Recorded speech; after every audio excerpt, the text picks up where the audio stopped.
Sorry, just doing the Trump double pump dance. What's up, heathens? How y'all doing? My name is John Gleason, and this is SkepTalk. It is December 22nd, 2025, and we are here to take your calls. I have the Bible Guy on tonight. What's up there, Bible Guy? Or sorry, I don't know if you want to introduce like any other kind of way, but I'll let you tell people, who you are and what you do and everything like that. Hey everybody, the Bible Guy here, and I'm so happy to be here with my buddy John. And yeah, I'm all about the democratization of biblical scholarship, and I'm very happy. I'm hoping that we get some interesting Bible-related topics today to talk about. Yeah, me too. I've been stoking the fires, trying to get some good people to call in, but I do have to say that I'm a little disappointed by my GE inbox. Not my email inbox. I'm all the time I'm disappointed by my Facebook inbox, but I'm regret to inform everybody that I've got an email from Temu for a sponsorship that for me to work with Temu, and I just don't want to be known as the Temu atheist over here. Like, that's just not a good look. I feel like that just me mentioning it, I feel like is probably going to get me called names or something. But that's sad. But also my inbox is pretty sad. A lot of people just simply don't understand the Bible, their Bible Guy. And it's crazy. I know that you were on recently with Justin. If people haven't seen the Bible Guy on with Justin this past weekend, y'all should really go and rewatch that. It was on Saturday, I believe. But did y'all have some pretty good conversations on that show? We did. We got into lots of discussions about how Jesus didn't fulfill messianic prophecy, how the Jesus birth narratives in the Gospels don't make any sense. Lots of good conversations. Yeah, you're right. Usually when it comes to people who don't know the Bible, it's usually believers who don't know the Bible. Surprisingly enough, atheists know the Bible often more so than most Christians do. Yeah, I know. It's really weird how that works out, because like I all the time I'm getting comments about how I don't know the Bible and I don't know the Bible. And then whenever one of these people requests up and they challenge me on the Bible, I every single time, it never fails, I show them up on reading the Bible, because it's like, oh, really? You want to say that it says this? Well, let's go back to the Greek, or let's go back to the Hebrew. Because like I'm learning Hebrew. I took Dr. Joshua Bowen's class on Hebrew, and I've got to like repeat it and everything like that. Like I've got a long ways to go, which I know that you know Hebrew, which is really awesome. But I at least know how to like do the translation sort of look up and understand how words were used based on like good what are they called? Good dictionaries or whatnot. Instead of like using Brown Driver Briggs for a bunch of stuff. I can't remember if that's Koine Greek, or if that's also Hebrew. But just understanding how these words were used and everything like that. A lot of Christians don't think to go back to the original language and see how it was used, what it was meant, and everything like that, which kind of plays into that whole prophecy business that you were just talking about. Because that's what a lot of Christians don't understand about the whole prophecy thing in the New Testament, is that Jesus didn't actually fulfill the actual messianic prophecies. Instead, they made up prophecies, it seems, through Pesharim, and then they just crafted stories to make him fill those. Yeah, absolutely. I love Hebrew as a language. I love reading the Bible and the Hebrew Bible in its original language. It's a lot more richer. And also, yeah, you learn things you wouldn't get in your English translations, because Christian Bibles are often going to be a bit biased towards a Christological lens of reading the Bible. For example, I mean, Christmas is coming up. Most people are familiar with the idea that Isaiah prophesied a virgin birth.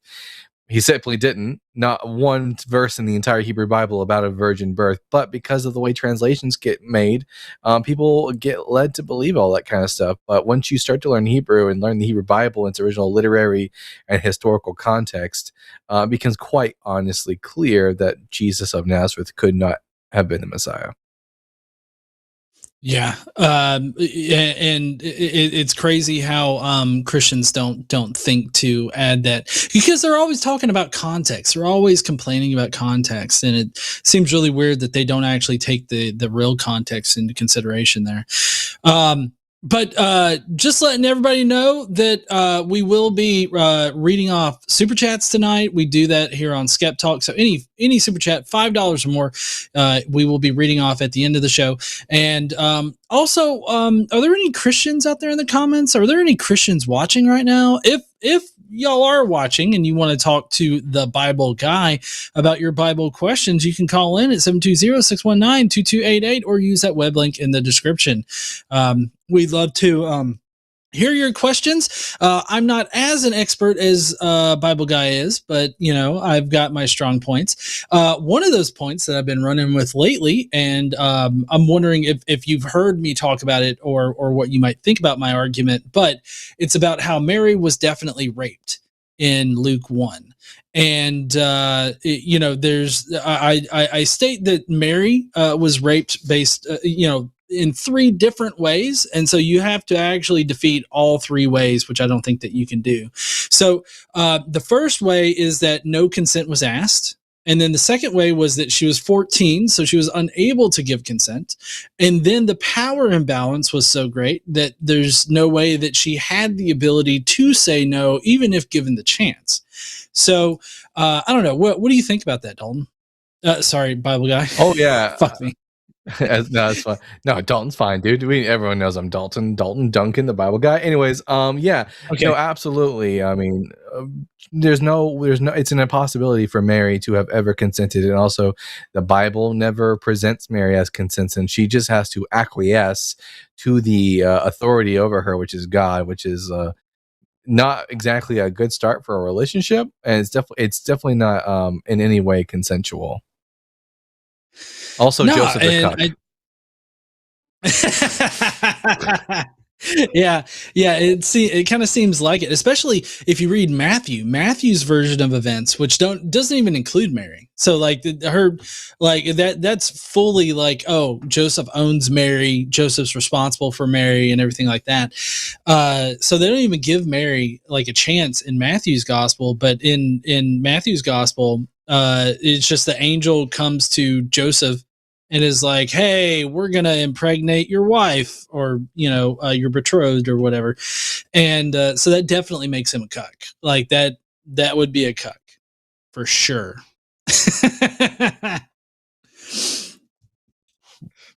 But so as far as the Bible guy goes here, I don't know, Dalton, what are you, what's the main thing that you seem to be like dealing with the most as far as like comprehension of the Bible and what Christians bring to you? Like, is there anything that's really common?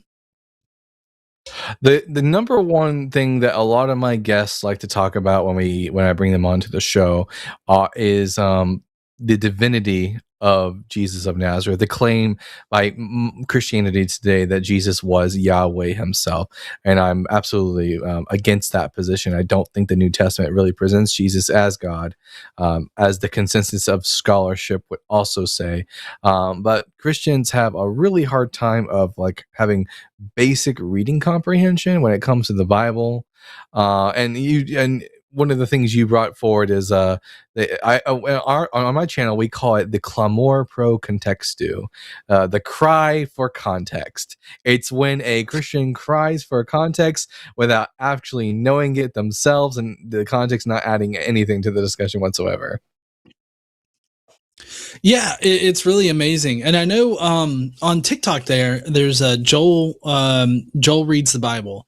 He's got this like Christmas album that's out. Not Christmas album, but it's just a normal album. where he's got a bunch of songs that I guess he recorded, and it's really crazy that he's got a song for context.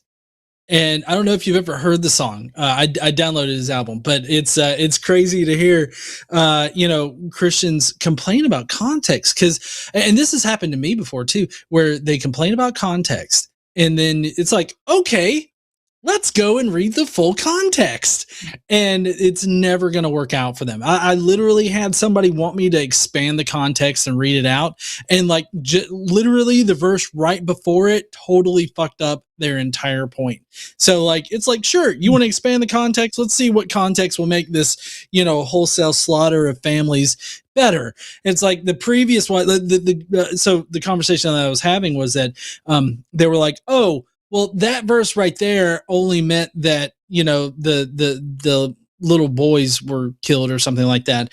The verse right before that is like, kill everybody, even the little kids. Like there was no mincing words there. Like you could go back to the original language. It's like, nope, fucking kill everybody is what they said. And it's like, how are you going to get past that? And the person wrestled with it, I'd swear, for about 5 minutes until he pivoted away. So it's crazy.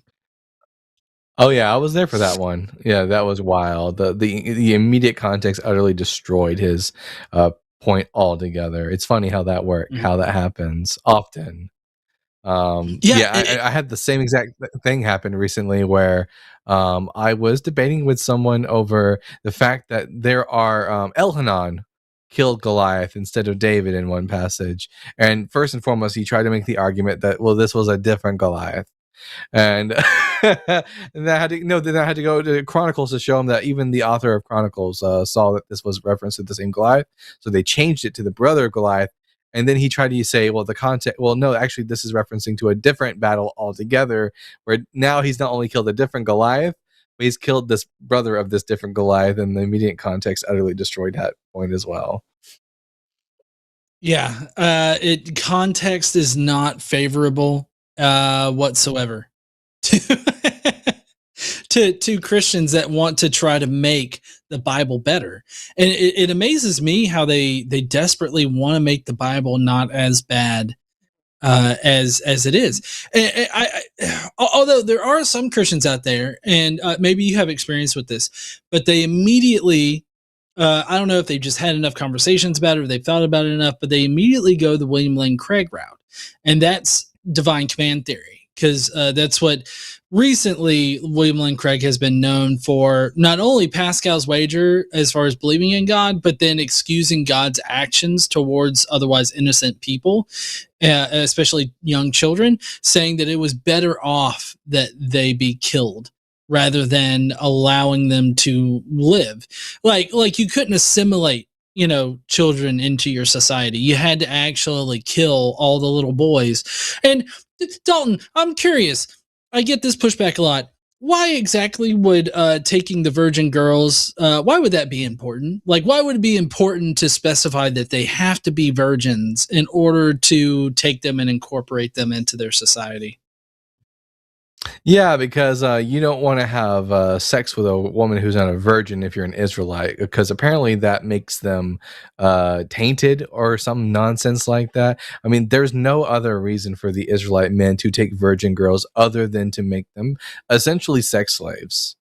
And divine command theory basically just has these Christians saying, well, yep, that's the case, but guess what? Yahweh said so, so it's good no matter what, which makes them morally no different than Nazis who were just doing as they were told. Yep.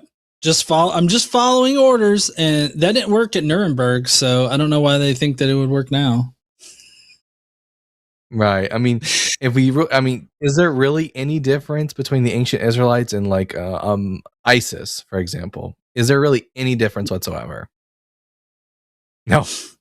No, I don't think so. And a lot of people like to push back and say that, well, why don't you criticize Islam? Because like there's a lot of those, a lot of those apologists out there that try to throw that red herring out there, which everybody should know that it's a total red herring for them to be like, oh, but what about Islam? Okay, well, that's I think that's kind of like a whataboutism, but also it's throwing a red herring out there for to distract you. But I mean, I would say that the Islamic texts they share a common core with Abrahamic religion. So like all of the stuff that we're talking about here with the Old Testament and the genocidal nature, the bloodthirsty nature of the Old Testament God, that would also apply to Islam. So like we are criticizing it just because you don't recognize that they're the same God. Essentially, doesn't negate the fact that they are. One of my favorite tricks that I used to play all the time when having these discussions is I would take 1 Samuel chapter 15 verse 3, which we're all very familiar with, but Christians aren't. And then I would just sort of switch out some of the names. So instead of it being the prophet Samuel, it's now the prophet Muhammad. And instead of it being God, it's Allah. And if I tell them, well, listen to what this passage from the Quran says, and what do you think about that? They're always quick to judge it. But as soon as I tell them, actually, that was from the Bible, suddenly they have excuses. Mm-hmm. Uh, I just want to make a quick call out right now that we need to get the likes up on the show. Like, if you guys want to see some good conversations happening, the way that we do that, the way we get into people's algorithm and their feed is that you interact with the live stream here. So, hitting those likes. I know if you're in the chat there's that little like heart button kind of thing. If y'all will spend just like 10 or 15 seconds like mashing one of those emojis or whatnot, like I'm doing it right now, just trying to get that shit up there. I don't know if that works, but it feels like it's interaction, so you might want to just pick one of those, do that, like the stream, and as well as share it out. If you've got a friend right now that or a friend, it may not be a friend, an acquaintance, somebody that you've been fighting with all day that could really benefit from calling in, definitely share this stream out to them and ask them to call in, because we'd really love to talk with some people about this, because we got a lot of problems. This week is Christmas week, right? And so, both Dalton and I think that the Christmas story is total bullshit. I think personally, Dalton, that the Christmas nativity scenes and all of the Christmas stories that they put out is like some kind of weird Frankenstein fucking like molding of like both of the Christmas stories in the New Testament. I don't know. What do you think about that? Oh yeah, absolutely. When we take a look at a lot of like Christmas nativity scenes, you'll see infant baby Jesus surrounded by the wise men and the shepherds, even though those are two completely different narratives that take place at completely different times in history. Like there are no wise men in Luke's gospel, and there are no shepherds in Matthew's gospel. And in one version of the story, Jesus is an infant, and the other one he might be like around 2 years old in the Gospel of Matthew. And also there's a huge chronological discrepancy. Like it is a chronological impossibility for both Matthew and Luke's stories to be true. Yeah. And the crazy thing is that a lot of Christians out there don't know that both of the stories are separated by 10 years, because the Matthew story is based in 4 to 6 BCE, I believe, or 6 to 4 BCE is how you would say that. And then Luke's gospel has it taking place around 680. So like I don't know. I've heard some people try to reconcile it by saying some kind of weird dating with Herod's death or something like that, but it ultimately just was total bunk.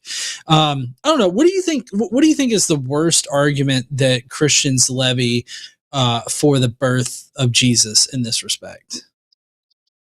Well, one of the worst arguments that gets repeated a lot on these apologetic shows is that, well, perhaps Quirinius was governor of Syria twice, and that he was actually governor of Syria during the reign of King Herod the Great, because we have this like the stone with this inscription about someone who was the governor of Syria twice. But it doesn't say the name of that person, so they just assume it must have been Quirinius. But no, none of the data seems to lead us to believe that Quirinius ever ruled as governor of Syria twice. And also, no matter how far you want to push King Herod's death, it is impossible that Herod and Quirinius would both be at the same time, because the only reason Quirinius is governor of Syria in the first place is precisely because of the death of King Herod the Great. Herod dies, and his kingdom is divided amongst his three sons, Archelaus, Philip, and Antipas. And Archelaus is so shite at his job that the Romans actually have to kick him out. They exile him and send him away to Vienna. And there, afterwards, the region of Judea gets annexed to Rome, and that's when Quirinius does his taxation over the people. So it's literally impossible. The only way you could possibly make these two stories work is if Jesus crawled back up into his mother's vagina and was born a decade again later. But is that what it really means to be born again? I don't know. That reminds me of an SNL skit where it had this person that was supposed to be like attached to their mother by the umbilical cord. Like the mother just never like cut that umbilical cord, would sometimes crawl back up into the mother's womb. That's what that made me think of. That's so crazy. But yeah, the Christmas time is a rather odd time because I get a lot of questions about like, oh, well, if you're not like Christian, why do you celebrate Christmas? I don't think people understand how secularized like Christmas is. And like, if you really think about all the Christmas celebrations, none of it really matters to Christ except for like the nativity, and then there are some songs that are sung that are crafted by religious people around this time of year. I don't know what. So Dalton, what do you generally say when people question whether or not you like celebrate Christmas or whatnot, or do you celebrate Christmas? Yeah, I do, but like as you said, for me, it's a secular holiday. If it wasn't for my job being debating the Bible, I probably wouldn't think about Jesus during Christmas all that much to begin with. Occasionally, you might hear a Christmas carol that mentions like Christ the Savior is born or something like that. But for me, it's just merely passing. I mean, I think more about Santa than Jesus. To be honest, I watch more Tim Allen Santa Claus films than I do any Jesus film during this time period. But I do want to see. Yeah. I do want to see a version of the movie where Jesus is standing on someone's roof and then falls off and dies, and then they have to assume the mantle of Jesus. That's an interesting movie I want to see.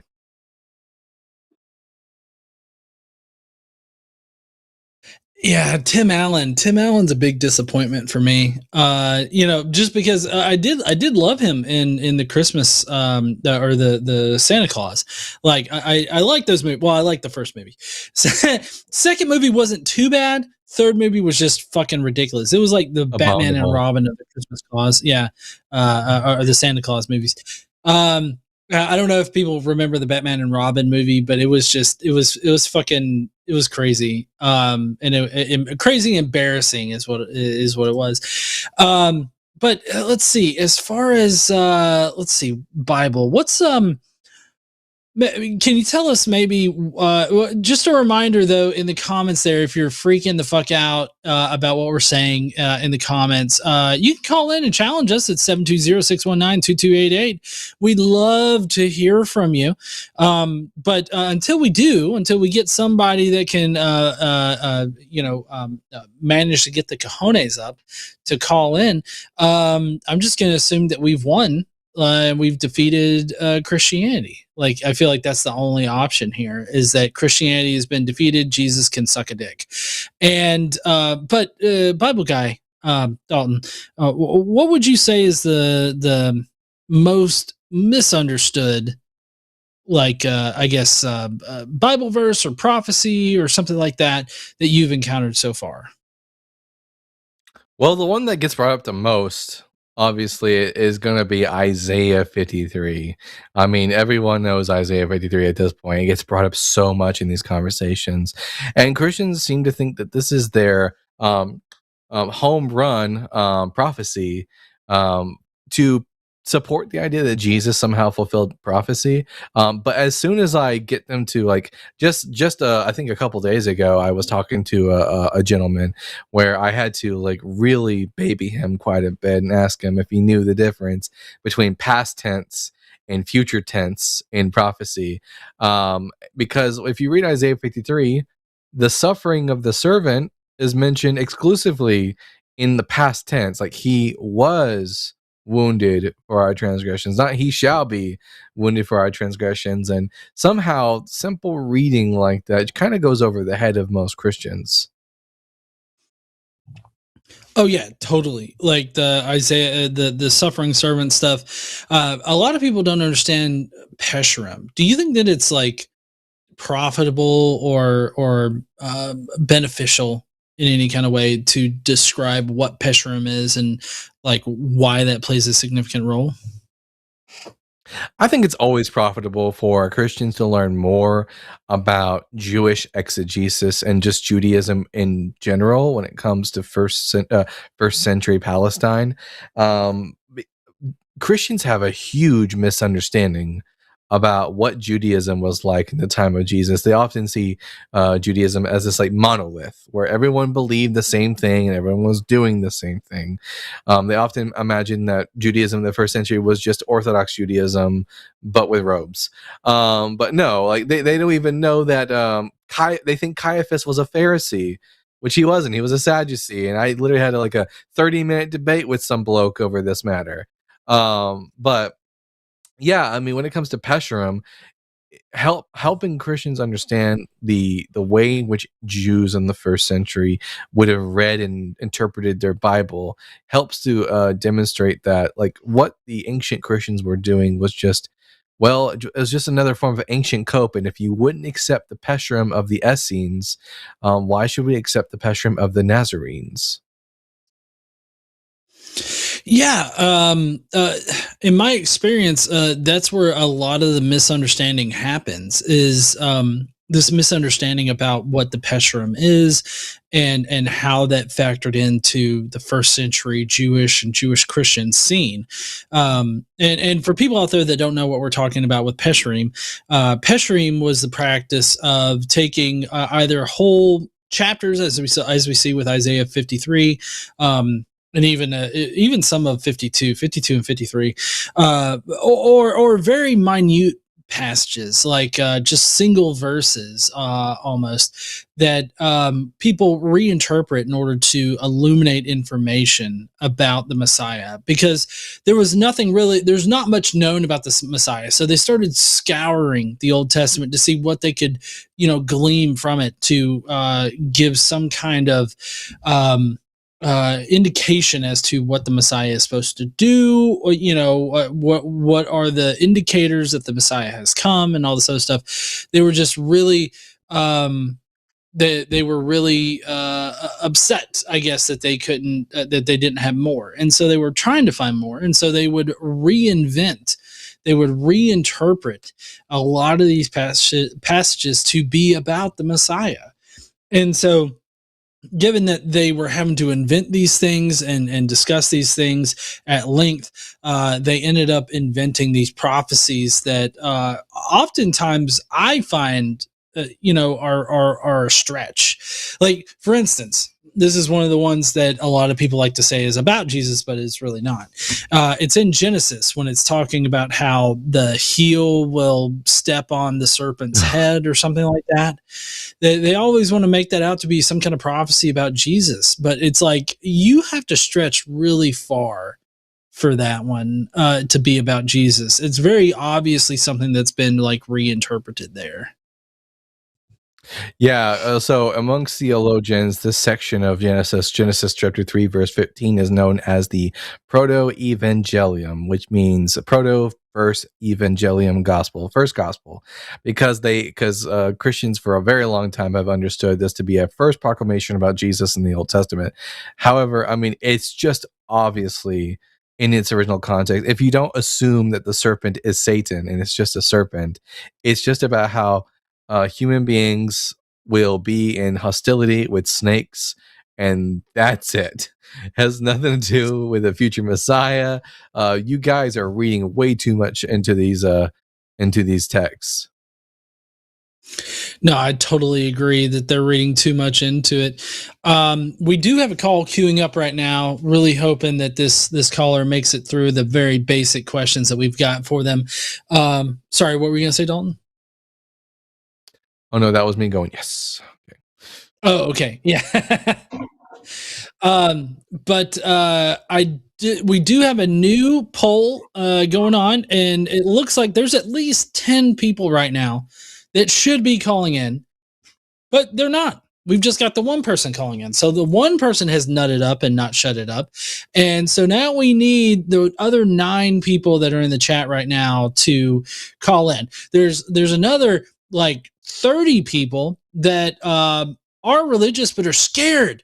No need to be scared. We'll be gentle. We'll be nice. If you come in with a very positive, nice, questioning, wanting to learn attitude, we will give you that energy back. It's only when you come in being an asshole that we very obviously are going to be pushing back and giving you that same energy. So there's nothing to be scared about. Dalton and I are just, we're nice. All right, so we do have a caller. We've got Adam from Tasty Nunchucks calling in. Would like to discuss the Christmas narrative from the perspective of one who has studied it at a post-secondary level. What's up there, Adam? How you doing? I'm doing well. How about yourselves? Doing pretty good. So, what specific? Yeah, jolly. Ho. What do you want to talk about? Wonderful. So I called in, stumbled on the channel. Thank you so much for having me on and for accepting my call. I appreciate your time. But just wanted to discuss your perspective and kind of what you believe about the Christmas story and see if I could shine any light on what the Christian perspective on that.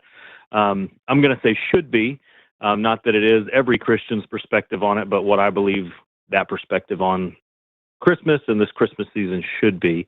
So I don't know where you both stand on the Christmas narrative and the story that's perpetuated, in Christianity, but love to hear your perspective on it and just offer my 2 cents. Okay.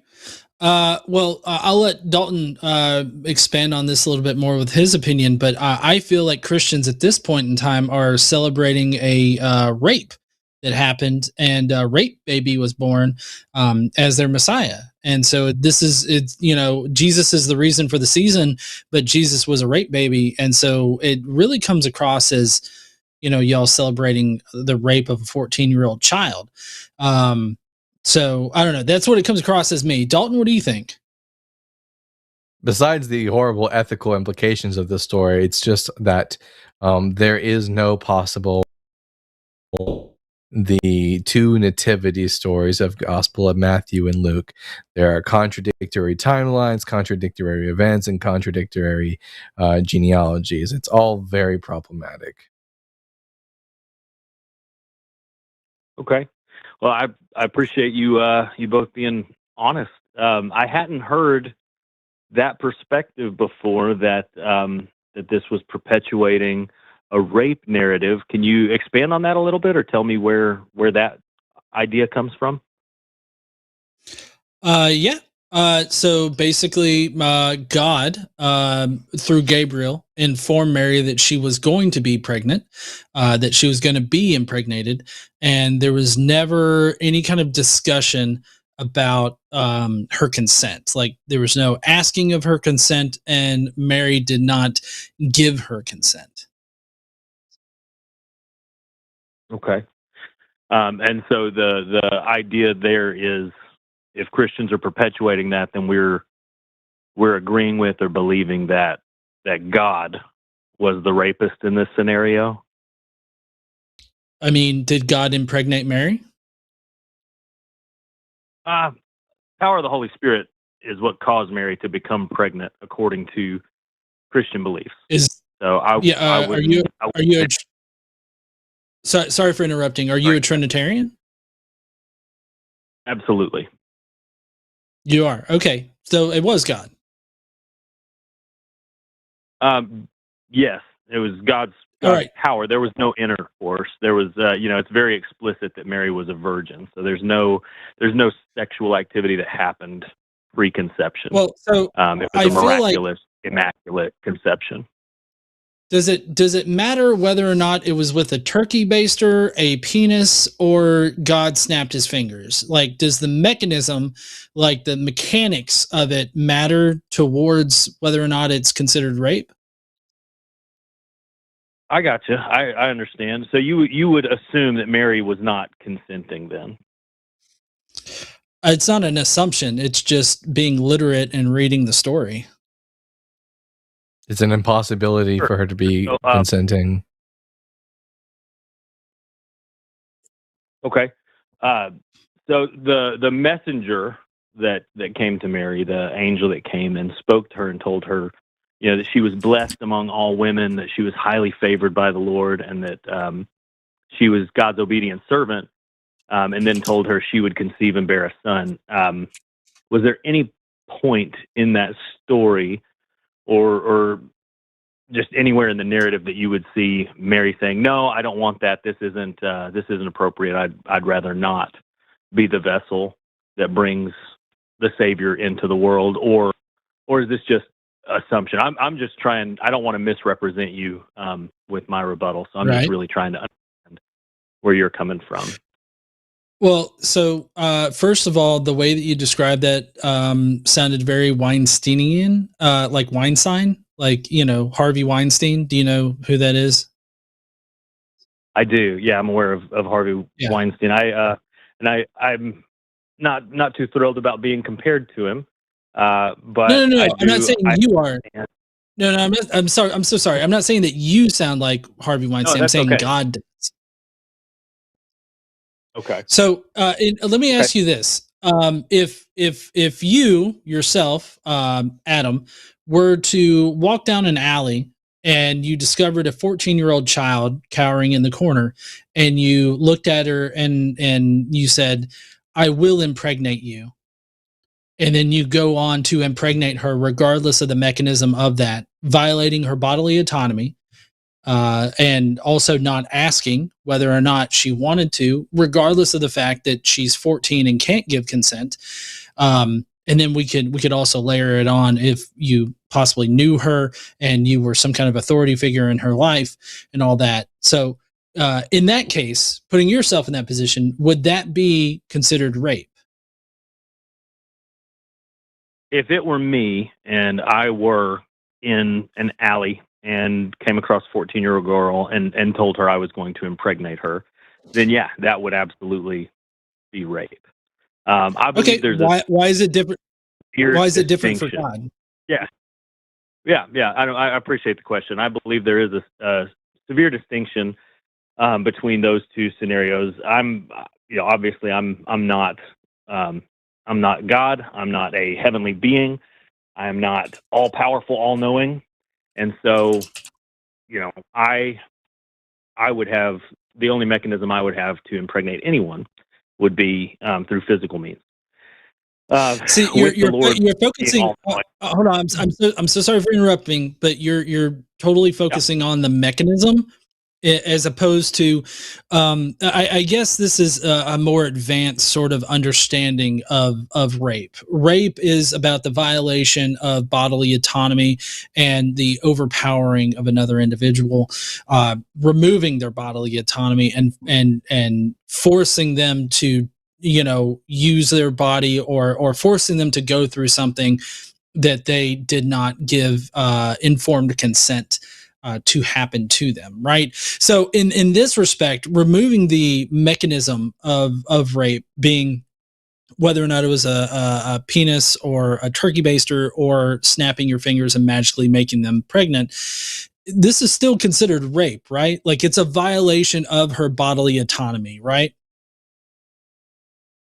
I believe that would be the case if it were me, regardless of the mechanism.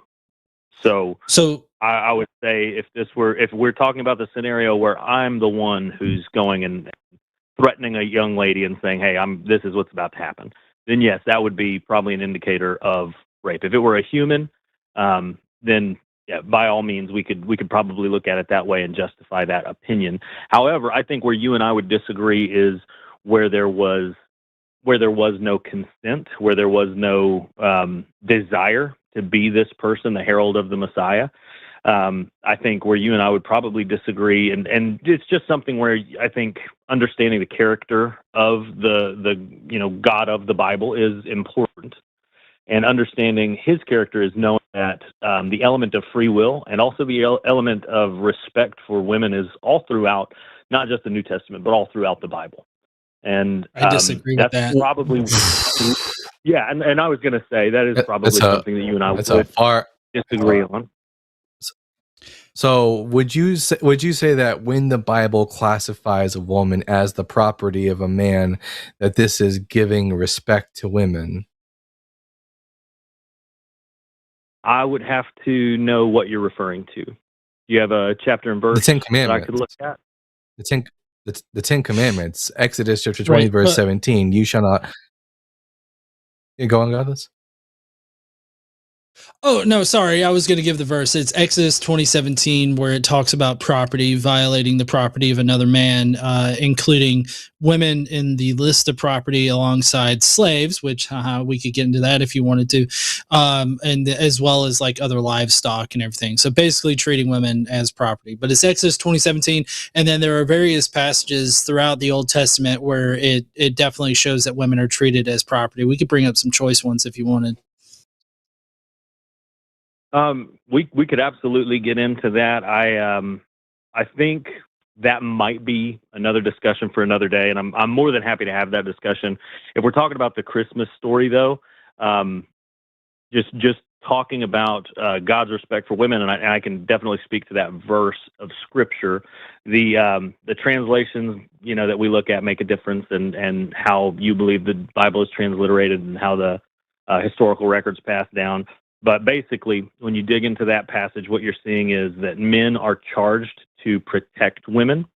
And if someone is coming against a woman in another man's household, then it's his responsibility to step into that place as a defender for that woman, not to say that she is property as a physical object. Because you would. Well, no. So if I give you a list of things, and what do these objects have in common? House, livestock, slaves. What do these things have in common? I would say, from the biblical perspective, if that's what we're talking about, and we're talking about that same passage, those are all things that a man is charged to steward and steward well. I don't remember reading that in the Hebrew Bible. Holy eisegesis, Batman! Fuck. Oh, it's absolutely. It's because these are. Get into. I'm sorry. Go ahead. It's because these are his pieces of property, which is why the woman is mentioned along with them. This is why the word for husband in Hebrew, Baal, literally means master. Well, yeah, and hold on, Adam. Just to give a little bit more context here, there's actually no distinction in the Hebrew language between a coupled woman and an uncoupled woman. It's always just woman. And there's actually no marriage that occurs like in the Old Testament. Each time it talks about marriage, that's actually an interpretation of it.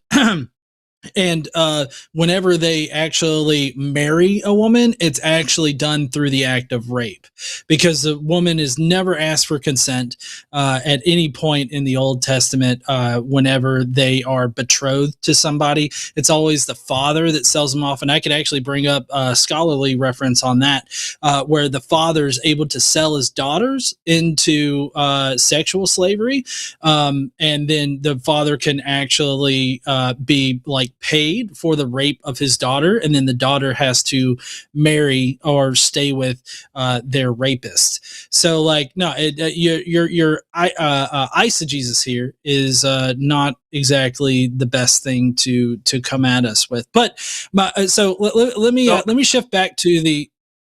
Sorry, I'll let you respond. Yeah. Just 2 seconds on that. Like nothing huge. I think this is one where we would disagree on, and I would actually love to open up this discussion another time when we're when maybe that's our topic. Because I'd love to walk through that with you. But all the examples that you're bringing up are ways that human beings treat other human beings. So men are treating women this way, and we are given historical accounts of men mistreating women. Men mistreat women today. I am. Well, this is the Torah. What I believe to be fact. Oh yes, and the Torah is by and large historical record.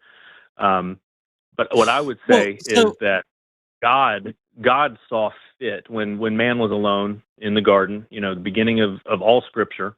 When man's alone in the garden, he makes the woman, and a lot of people translate that word as rib, but it really means side or beam. So as a support beam to put a woman side by side with man, not underneath him, but side by side with him to support rule beam over the what earth. The hell? Adam and Eve. It just means side. It just means that's 100%. It just means side. It doesn't mean support beam. It just means side in Hebrew. I didn't say support beam. I said beam, but that's what it means. You said support beam. You talked about Noah building the ark. But it's fine. We can walk that out. What is that? What's your definition of a helpmeet here? Like God created women as a helpmeet, as a servant to man. I've never said that woman is supposed to be man's servant. I will push back on that because that's not true. Well, here's the problem: is that Christians love to focus on Genesis 1 and 2, where it says that man and woman were made in the image of God, or woman was God's Ezer Kenegdo. But they seem to forget that the story doesn't end in Genesis 2. Genesis 3 continues the story and tells us that the woman became subjected to the man. It says, your desire will be for your husband, but he shall rule over you.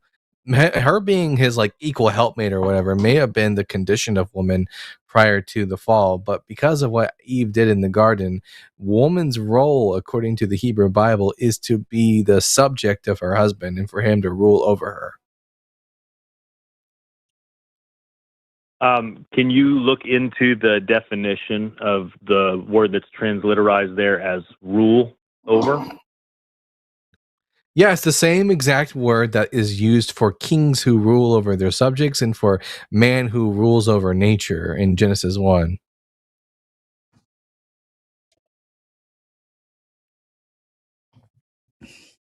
Let me, I'm pulling up a scripture reference here. Sorry. Thumbs are moving slow. The Hebrew word mashal means to rule and to have dominion over someone. That doesn't sound like equality to me there, Adam. Well, look, that's a result of the fall, and we could get into that too. Jesus made all things perfect again. So in Christ, there is no slave or master. There is no male or female. Wait. Well, do women still give birth in pain? Yeah. Okay, so obviously the effects of the fall were not undone by Jesus. No, that's because that's because not the same thing. You're talking about a curse that was put in place. That childbearing would now be painful. Yes, and part of that curse was that the woman was be subject to man. It's all the same exact passage. She's meant to be subjected to her husband, and she's meant to give birth in pain. Now, women still give birth in pain. That would tell me that the punishments given in Genesis 3 have not been overturned by anything Jesus did. Well, I would push back on that and say that there are a lot of things that have been brought back into perfection through Jesus Christ, and that's one of those things that is brought back into alignment and back to the original design is that there is no distinction of male and female in the kingdom of heaven. There's no distinction in slave and free in the kingdom of heaven. That passage from Galatians only tells us that all are now giving opportunity for salvation, but Paul also says man is the head of woman. That's not it's not equality. Oh, sorry, Right, John. I believe so, man is the head right, of the household, and I think there's, there are right. masculine roles and feminine roles, and I think that's I going to come down totally to a reject. different worldview more than unequality. Right. I reject the gender roles completely. Like, that's total bullshit, and I don't care what God says about it. But you're misusing that passage from Paul. I do want to get back to no. Well, no, you're obviously misusing that, because what that's accept it, and that's fine. If we're just talking about our trust opinions, me. I accept it, you reject it. That's okay. No. I'm saying that you're misusing that passage, and I know that from like actual scholars that I've read. I mean, I'm an autodidact about this. I don't have formal training, but I've at least read the critical scholarship on it. And that particular passage where Paul is talking about that is really just about attaining salvation, and it is nothing about like equality for women or anything like that. It's only about whether or not or who can obtain salvation. And Paul is just communicating through that passage. Who can, and it's everybody. Everybody can attain salvation as long as you bow down and suck Jesus' dick. But let's get back to like the actual nativity thing. About that, let's kind of recenter our conversation here. So, Adam, do you think 14-year-old children can give consent? One real quick. Can I ask one real quick question? Just before we continue that part of the discussion, or okay. Really, it's more of a favor. I feel and believe, and if I'm wrong, then let me know. But I feel and believe I've been extremely respectful, and I'm trying to do the best job to represent my beliefs, my worldview from the Christian perspective, politely. And I feel like there's a little bit of hostility coming from your side. Just kind of just throwing caution to the wind and bashing Jesus every opportunity that you're given. And I would like to respectfully ask that we just have a civil conversation. And if I'm crossing the line, or if you feel like I'm not being polite, then let me know. No. I think that you're being polite, but you have to understand that I don't know if you're from the South, but like, this is not impolite. Like where I'm from, like I get that you're very offended by the fact that I described pleasuring Jesus in a very intimate way, but I kind of feel like, to me, that's what it is. I mean, it's filleting Jesus. Would it be more palatable for you if I said that to fillet Jesus? Because I mean, ultimately, you're just self-serving Jesus at this point. But I do want to get back to the whole rape part. Like, is it okay if we talk about how God raped the fuck out of Mary, and whether or not you think 14-year-old girls can give consent? Can we talk about that? Like, that's not offensive, but talking about filleting Jesus is. We could definitely talk about the fact that you're offended by that passage. And or the implications that you're seeing in that passage. I would. Why aren't you offended? Because I would argue that there is no evidence to say that Mary wasn't overjoyed at the fact that she was going to herald the Messiah, and it is very common in that time and in that culture for girls and young women at that age to get pregnant. And as a society, we've changed over time and gotten to the. This is very close to getting to Islamic apologetics right here. No, absolutely not. This is not in any way, shape, or form Adam, to the level of Adam, Islamic, where prepubescent young women were raped by their Messiah. So, do you think that a 14-year-old can give consent? Correct. Do you think a 14-year-old can give her consent? No, do you think a 14-year-old in the first century Palestine can give consent? I would say that it's just a completely different situation. Okay, hold on. Let's head this off the past. There was no sexual intercourse, and it was a miraculous. Adam, we've already cut off the whole mechanism of it, right? The physical mechanism of it does not matter when we're talking about rape, because it's about the violation of bodily autonomy. No. It doesn't matter if it was a fucking finger snap or a turkey baster. Like, it really doesn't matter to me. Like, it's the violation of bodily autonomy here. Now, I want to ask you, Adam, I'm going to present this scenario for you, and I know that you're just going to specially plead your way out of it, but I just want you to be confronted with this scenario just so that you can see where I'm coming from on this, okay? So let's say that there's a child, 14-year-old. Huh? I do. I believe I see your side of it, and I understand that would make me angry too if I believed that there was a rape that had occurred. That would absolutely make me angry. I work in the child welfare space, and I see pretty horrible stuff. Absolutely, that would offend me to my core. All right. So let me. I serve children for a living.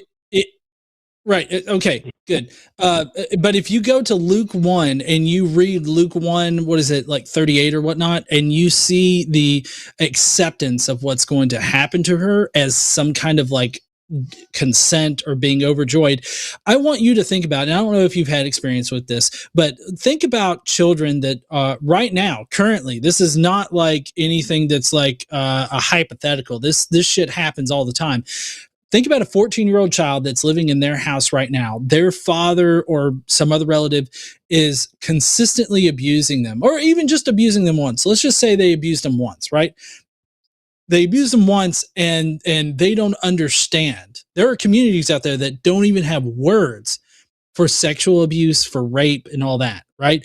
So imagine a 14-year-old child who's been abused and sexually assaulted, raped by a family member that lives in their house, and they don't understand what's happening to them. They don't understand that it's rape. They don't understand that it's sexual abuse. And they're just happy that they mean so much to that particular individual that they're just happy about that. Does that mean that it's not rape? I'm going to have to ask a qualifier there. Back that up for me. Simplify that just a little bit, because you're saying if a child has like some sort of a sexual interaction with someone and then they're happy about it. Rape. It's rape. Just say it's rape. They're okay. A child does not have sexual interactions. Children are raped.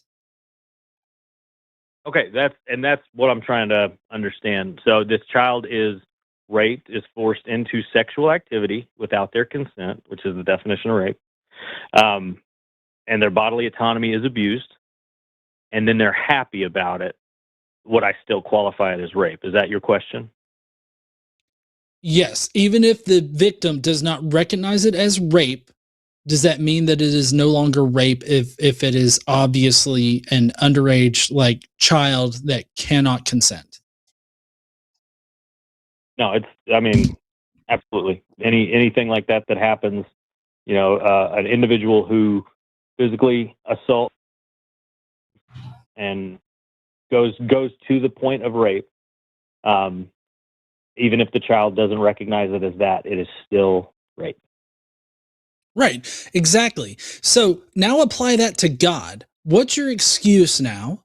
And please try not to use any kind of special pleading that God is a super special boy that gets a pass on consent. God essentially did this, and your excuse was she was elated afterwards. Does that even matter? I don't think the part where Mary's elated. I'm not sure that matters a ton. I think what matters here is walking through the entire thing. This is a young woman who's betrothed to be married to Joseph. There's a betrothal. There's already implications that there will be intercourse, and we don't know how old Mary was. I think most assume the age 14, and if that's the assumption, then I'm not trying to argue the age of Mary or anything. But what we see is this is someone who's betrothed, who's going to get married, and before the marriage ceremony is encountered by the Spirit of the Lord and is told, "Behold, you will conceive and bear a son, and his name will be Jesus," and tells her that this is the Son of God and it will be immaculate and that there will not be any sexual intercourse. and this, young woman again, conceives and bears a child, and the prophecy comes to pass. But right. First of all, there's no prophecy. Scripture. Well, first of all, there's no prophecy, but second of all, like I feel like you're just totally excusing the rape portion of this right now. Like I feel like you're making excuses at this point. Disagree. No, I think you and I disagree that it's rape. Oh my God! Do you think a 14-year-old can consent to being pregnant? Show me in Scripture where it says Mary's age, and then we can talk about that.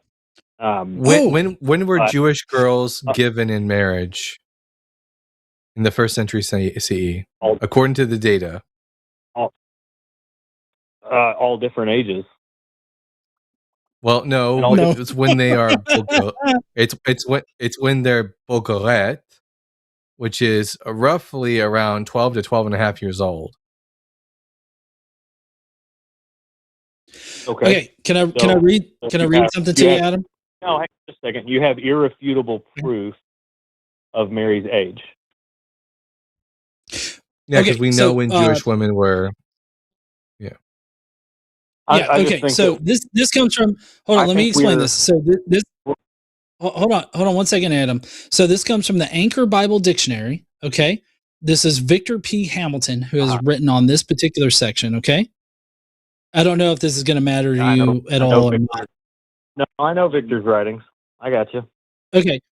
So it's Victor says the Talmud records marriage for girls at the age of puberty, which would be 12 or 13.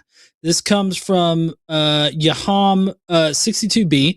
Males are encouraged to marry between 14 and 18.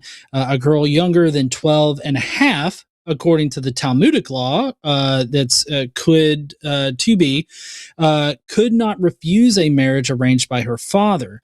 Beyond that age, her assent was essential. So a father could sell their daughter into sexual slavery at that point, but they were married off after puberty, which would have been between 12 and 13, making 14 the most viable option in that situation. So you're right in that Mary's age wasn't explicitly stated in that section, but it was the norm, not only in that culture, but in the surrounding ancient Near Eastern cultures, that girls, I'm fucked up by religious apologetics on that. Girls were married off around the ages between 12 and 16. So we do an average of about 14 in order to get in the age range. But even if it was 16, does that mean that the child can consent to impregnation by the creator of the universe? I would say socially there's a lot of differences between now and then. And so we would definitely have to look at that and look at every culture on the planet in that day and time. Right. No, hang on. So my response to that, well, hold on. My response to that is to ask a couple of questions, because it really depends on your theology here. Do you consider God to be unchanging? Quickly, and I'll answer all of that. But let me finish this thought just really quickly.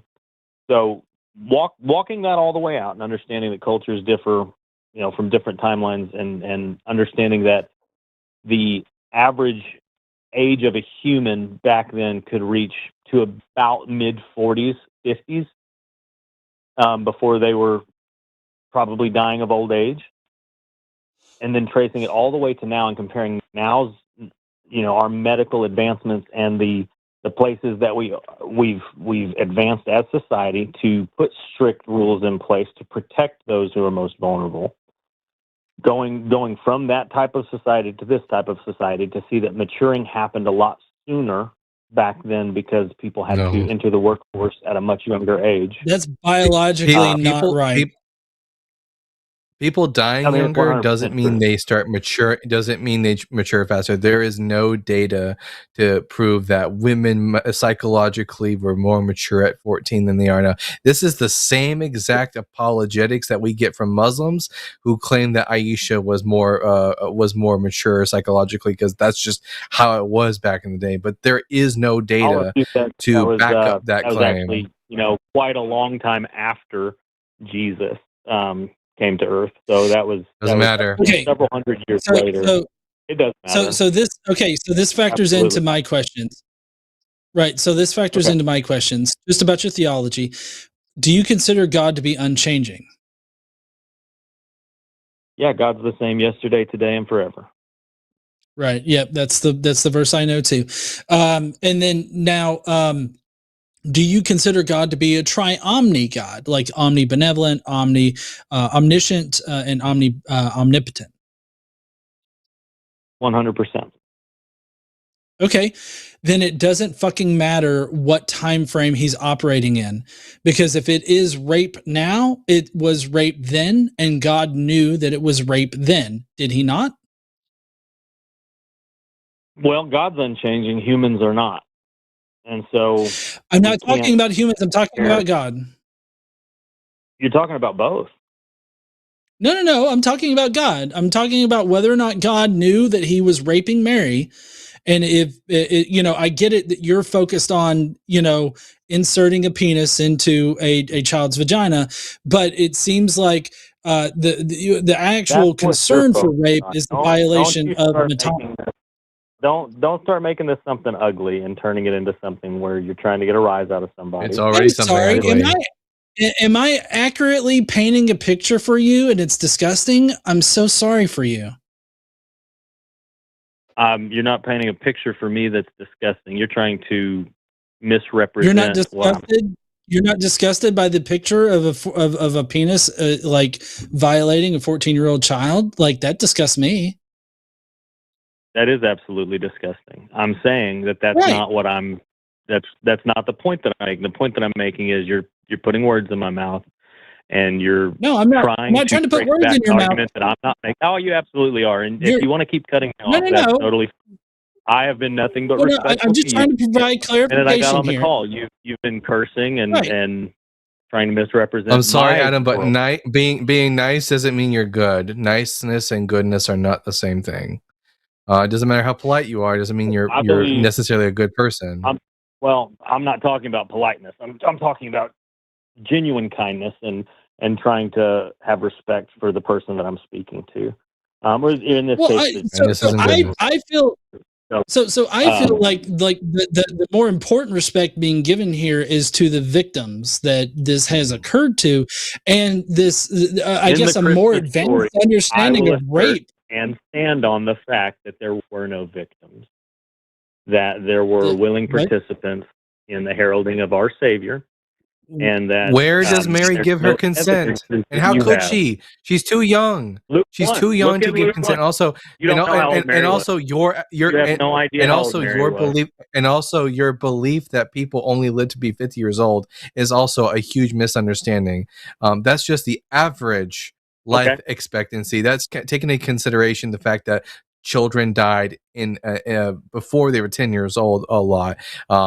In reality, people could live up to 80 years old in the ancient world. It does not matter. Taking into consideration all infant deaths.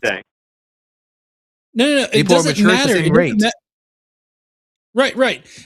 So the biology of a 14-year-old child has not changed since the first century. Okay, so like if it was dangerous for a 14-year-old child to be impregnated, then it's dangerous, and it's dangerous for them now. It doesn't change. Okay, 14-year-old children should not be impregnated. Now, I'm just like, we do need to go. Mary, and I'm not going to argue the age of Mary because. I literally read from a Talmudic scholar. I read from a Talmudic scholar about when girls were married off. And it was after the age of puberty, which occurred between 12 and 13 years old, according to that scholar. Now, we actually know biologically that puberty happens as early as 8 years old. So Mary could conceivably been as early, as young as 8 or 9 years old, just like Aisha in Islam, and as old as like 16, right? Because, we're not actually created by God. Our bodies aren't created by God perfectly or anything. But my point is that we're making a reasonable assumption here and a reasonable average about what Mary's age. I think that flipped a little bit. That that creation slip up that you just made, and I believe that you want to be angry with God, and I think some of that anger is toward me in the way that we're having this interaction with each other. That's okay. I'm fucking angry at you right now, Adam, because you're apologizing for rapists. I'm not angry at God. No, I'm not. I don't give a fuck about God. Representation of what I'm talking with you about, and I would thank you not to misrepresent my actual worldview. You're especially pleading for a magical rapist. I think all rapists should be arrested and castrated or killed. Adam, that's what I believe about. Answer us just very plainly. Do you think a 14-year-old girl 2,000 years ago could consent to being pregnant? I believe that Mary could consent to giving birth to Jesus, and I believe that she did. If Mary was 14 years, be very direct.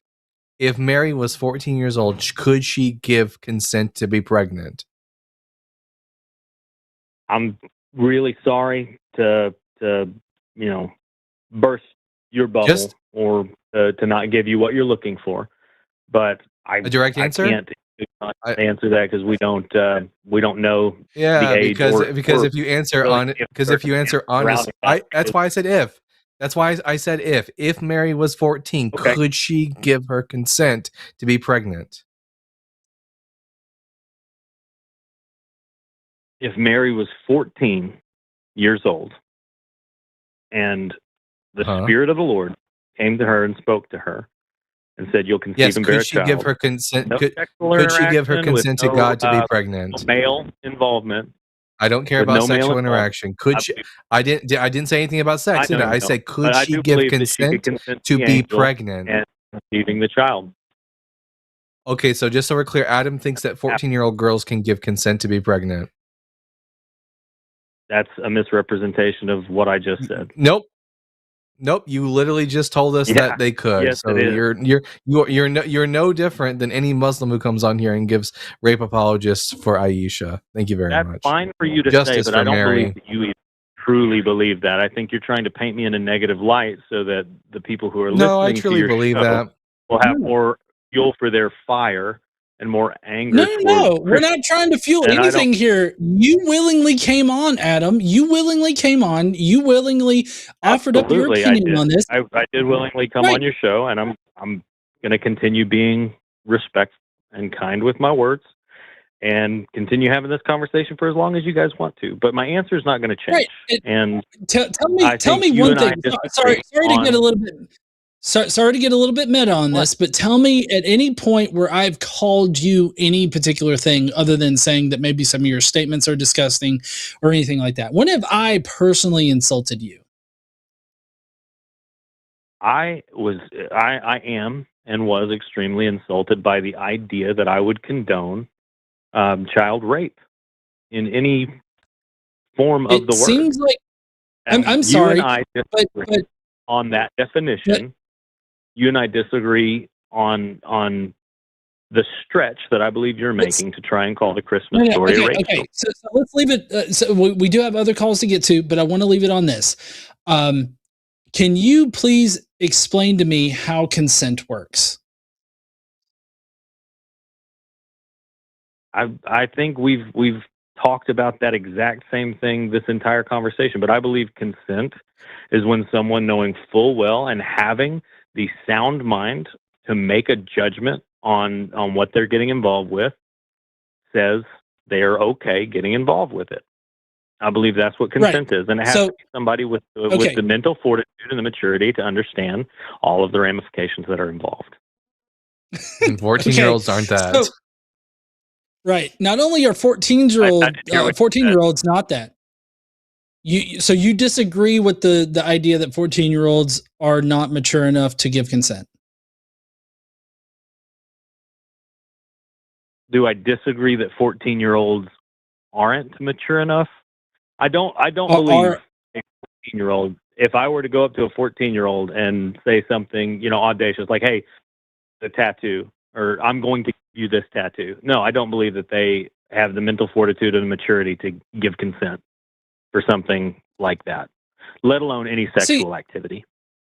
Well, it's really weird how you phrase that, because it definitely wasn't in a consent, like, conscious sort of interaction there. So so tell me which scenario A or scenario B more accurately represents consent. In scenario A, let's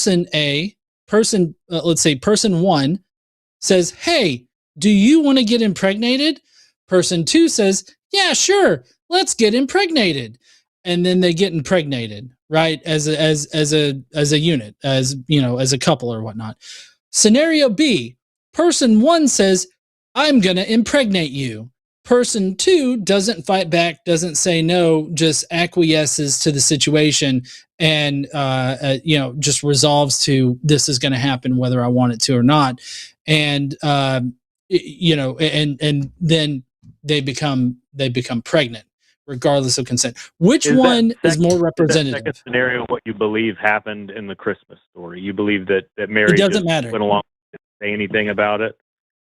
Okay. No, it doesn't matter. It doesn't matter. Okay. Right. I'm just trying to get your sense of consent here. Okay. Which one more accurately represents somebody was offering number 1, obviously, scenario number 1 more adequately and accurately represents consent between 2 people. Okay, now let's bridge that gap. Which one is represented, either scenario A or scenario B? Which one is represented by Luke 1? Luke 1 isn't represented by either of those scenarios because it's one person and one divine being. That makes no sense, Adam.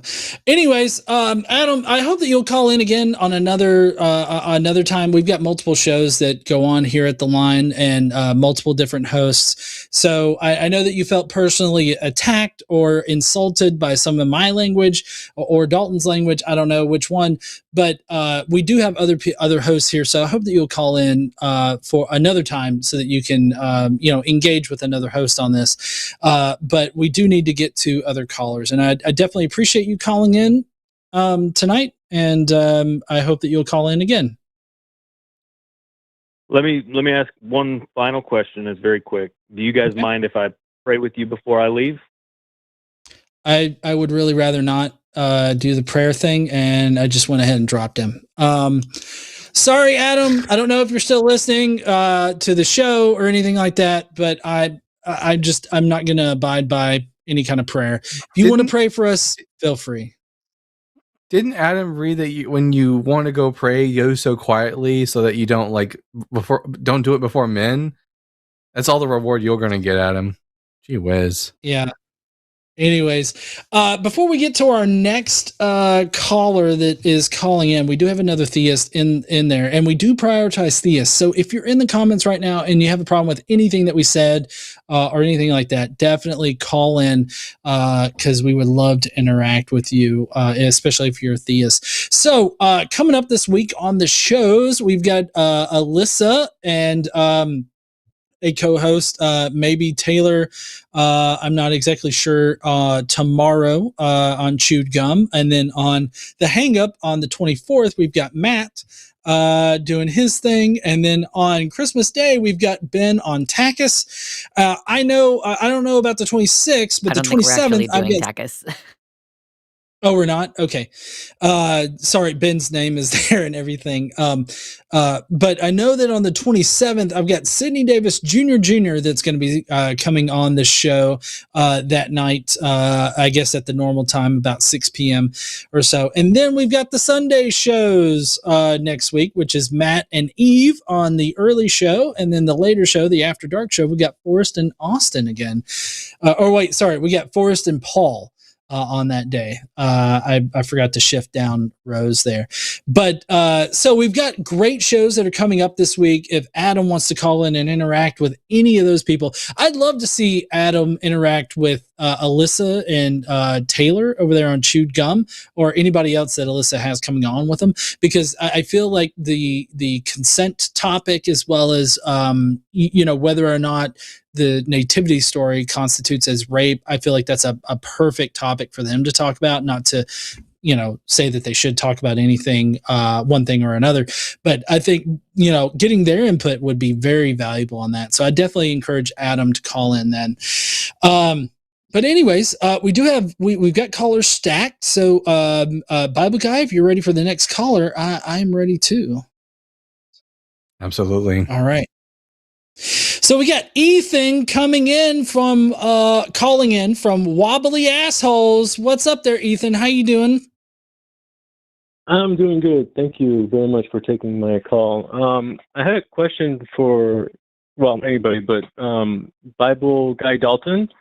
It was about the genocide, or specifically, do you know of the earliest recorded criticisms or questions about God's morality concerning the genocide in Deuteronomy and Joshua?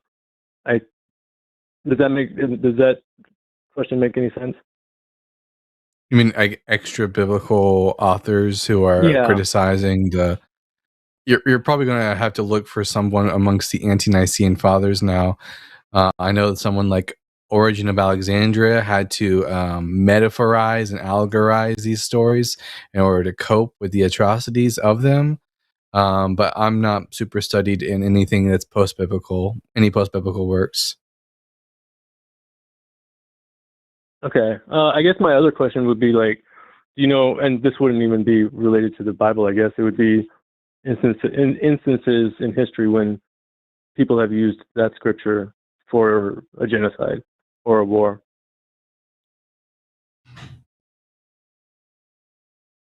What? I mean, do you know of any accounts in history where people have used the genocides in Joshua and Deuteronomy to justify their war or their genocide? Specifically, no, I'm not aware of anyone quoting explicitly these verses in order to justify, although I wouldn't be surprised if you found certain, for example, white supremacist groups using these verses to push their agendas. Okay. And I mean, do you actually think that these genocides happened? I'm not quite. So perhaps the Israelites did go to war with their fellow Canaanites, and they did use God as a way of justifying, as most ancient peoples did. Generally, when I talk about how nasty and horrible these genocides are, I do so with the assumption that the stories are true in themselves. Like the Israelites did in fact go and wipe out the Amalekites, the men, the women, and the children, and we talk about the morality of the Bible as it's presented by the Bible. Now, obviously, the Israelites didn't wipe out the Amalekites because they continue to exist long afterwards. This is just the people of Judah basically propagandizing their history. Okay. All right. I guess I was just looking for historical evidence of, I kind of agree. It sounds very like a post, excuse, after the fact excuse for something that happened or something along those lines. I think that was pretty much the questions that I had. Oh, all right. Okay. Yeah. Well, so Ethan, if I can ask, feel free to deny and just get off the call or whatnot. But what do you think about those genocides? Do you think that they're justified, or are you trying to figure shit out? I'm trying to figure shit out. I mean, I've been in pretty fundamentalist Christianity for my entire life, and I've kind of slowly just been leaving, unpacking stuff, and probably right now I'm at the point where I'm just allowing myself to actually question stuff.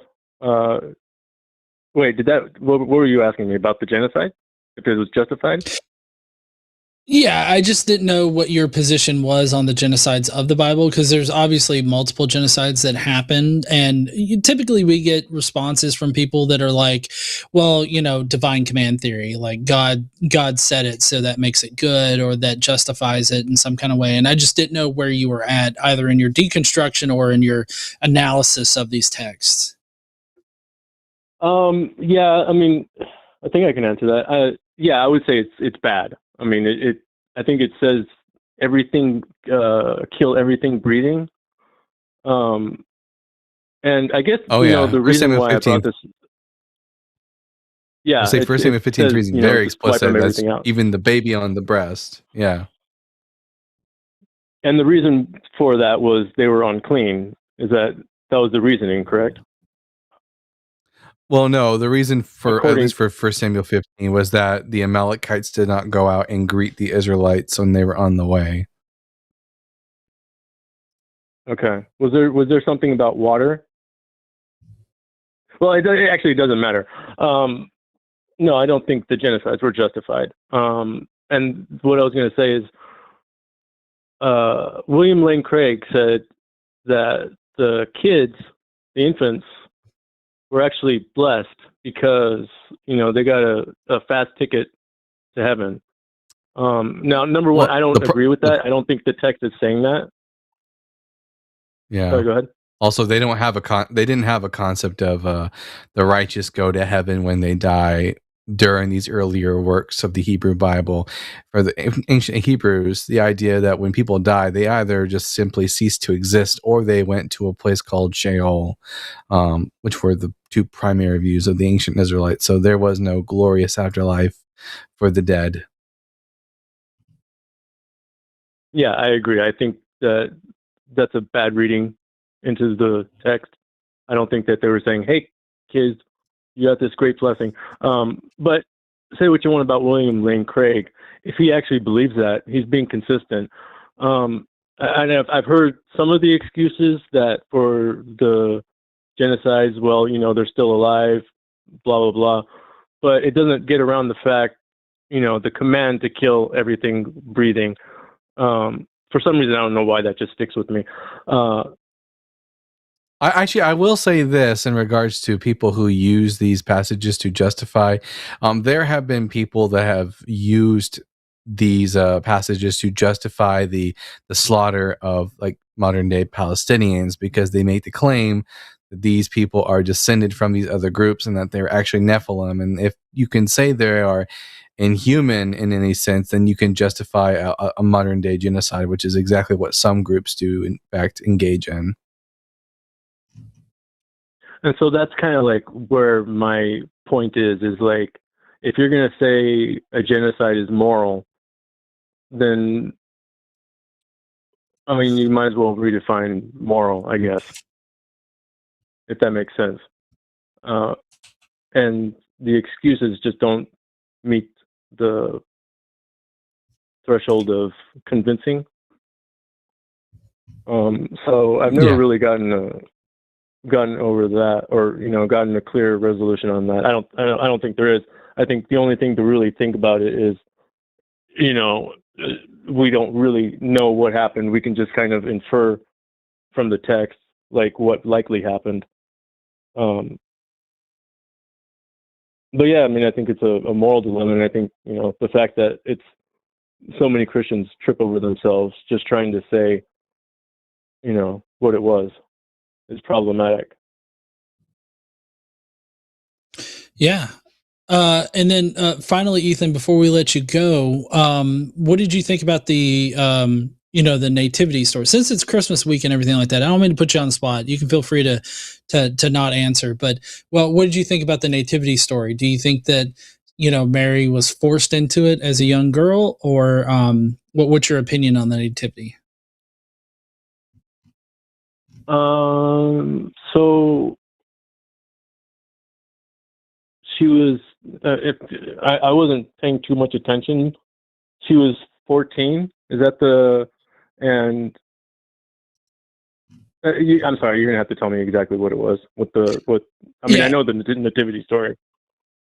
Yeah. So, I mean, in our last call, we established that Mary was most likely 14 and no consent was asked of her, regardless of the fact that, she is 14 and therefore can't give consent. And so I guess I was really more or less in just a polling kind of nature, seeing what you thought of like the impregnation of Mary and the conception of Jesus. Like, do you consider it to be rape, or do you think, or is that something that you need to wrestle with?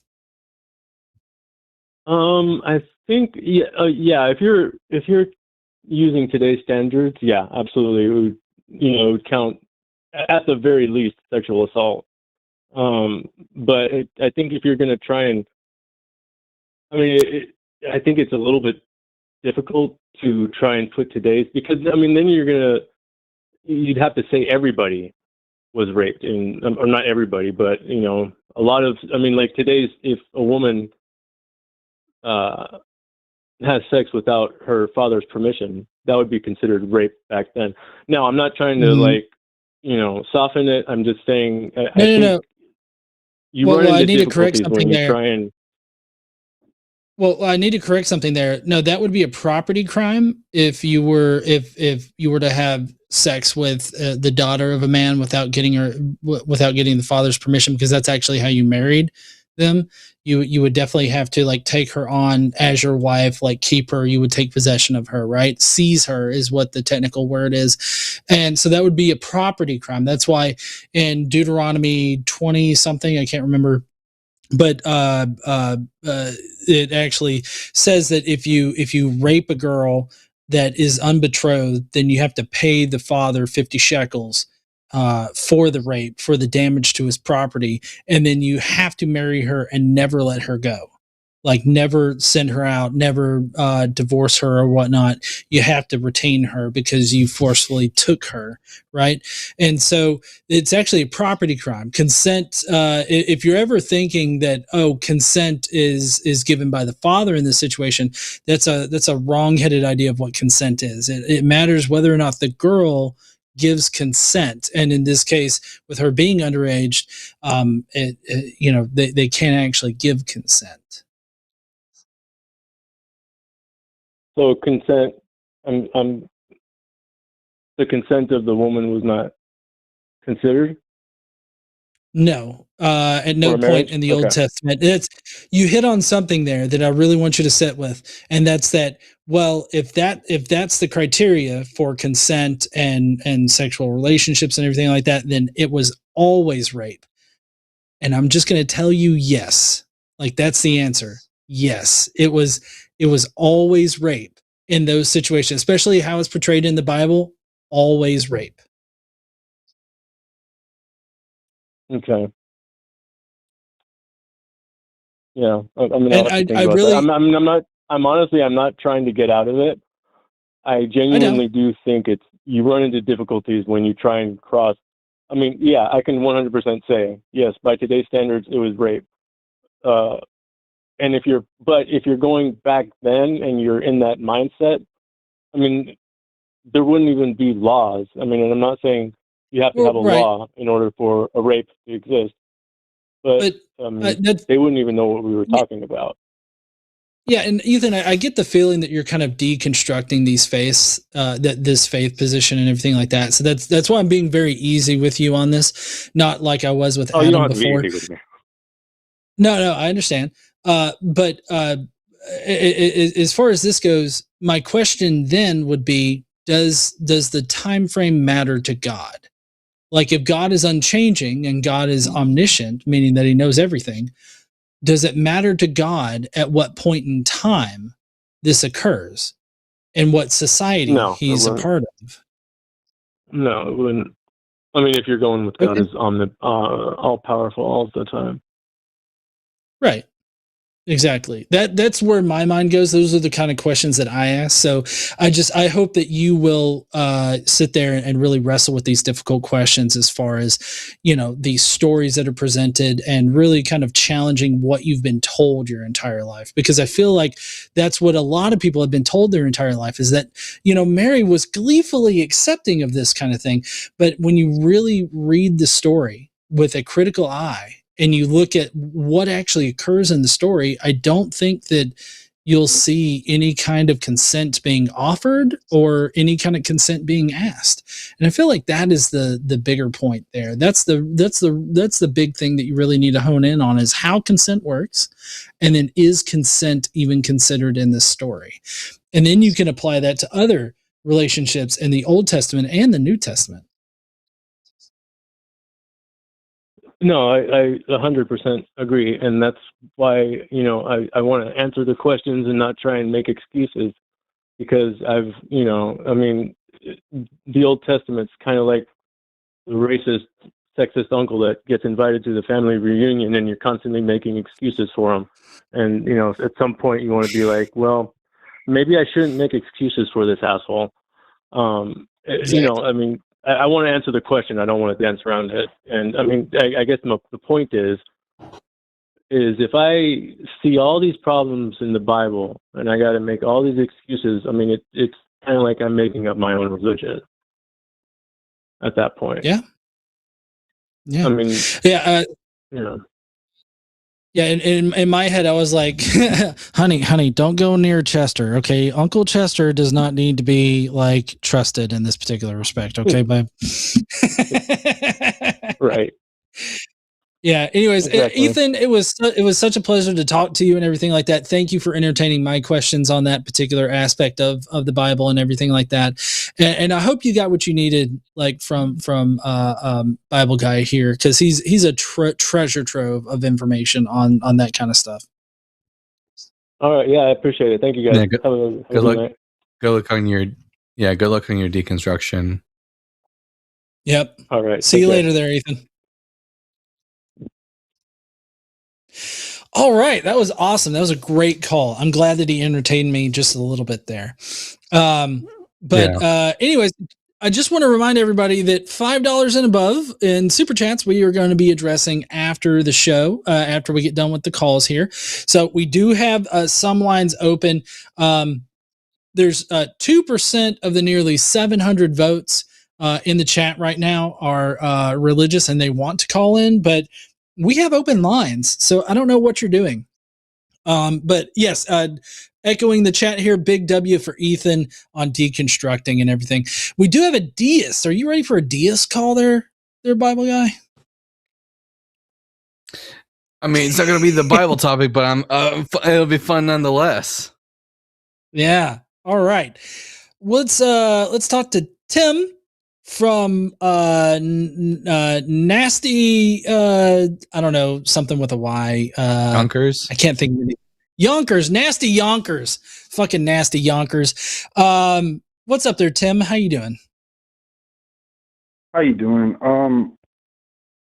So obviously I don't follow an organized religion, but however, I believe that a belief in a higher power is more intuitive to one's life, in one's life.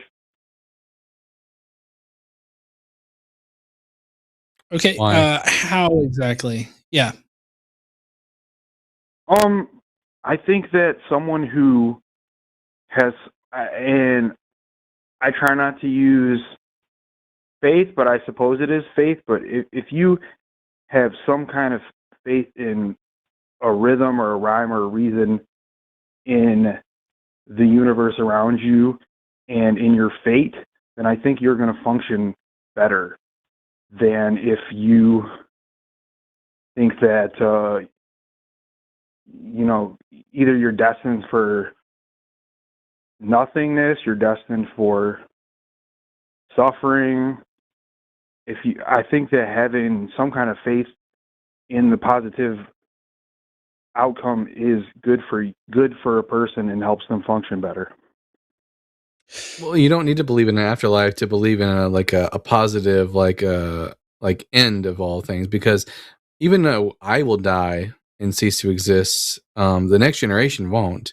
I'm working towards the good. I'm working towards the good of the next generation. So I don't see how belief in an afterlife and a deity is really adding anything, because I think I already have all of those things and I don't have any belief in a God. Yeah, but you can't have any guarantor of that without faith in a higher power. Well, You so don't. go ahead, Bubble Guy. I was gonna say you don't have a guarantee either. You because I don't. You probably don't have a really good reason to believe that a deity exists. So I don't think you have much more of a guarantee than I do. I have at least I have the perception that I do because I believe in it. So I have the perception of a guarantor, so that will give me a higher confidence. Well, so my problem, because it says that you're a deist, Yeah. and typically deists don't believe Mhm. like in like a personal or active God. Like typically deists, they just believe that God created everything and then fucked off, right? Is that your view of God? Well, I'm a providential deist. I call myself. This is what I've looked into, and I found out. So basically, God, or I'm even the details of what I believe the force of nature.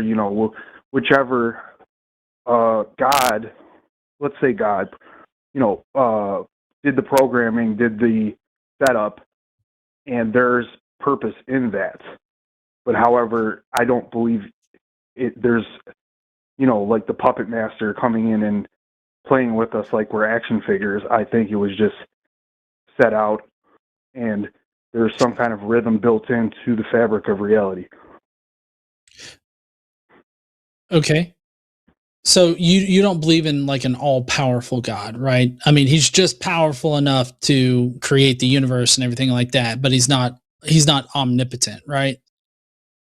I think maybe that's not. I don't know if that's logically possible, but I would say I don't even get that far into it. I'd say probably not. I don't know if I develop my feelings about that too much, but I'd say probably not. No.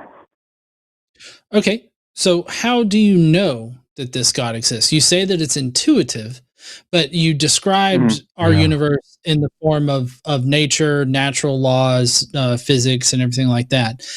But how are we supposed to discern just nature operating the way that it does and a God? Like what's the? Can you bridge that gap for me? Well, I know that there's I can't name the specific theories, but there's like the fine tuning argument. To me, I have to use my own intuition. I don't go necessarily as far as looking at a telescope and mapping out how this would make sense if a person was doing it or a mind. But to me, the way the world runs in my own consciousness, it looks like there's some story to me. Like that can be a perception of a human brain.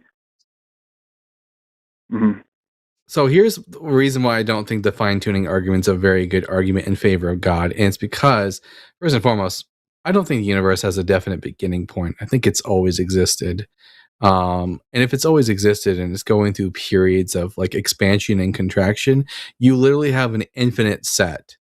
And in an infinite set, you have like infinite possibilities of how the universe could have been. That the universe is the way it currently is right now is just like it's an absolute guarantee under that model.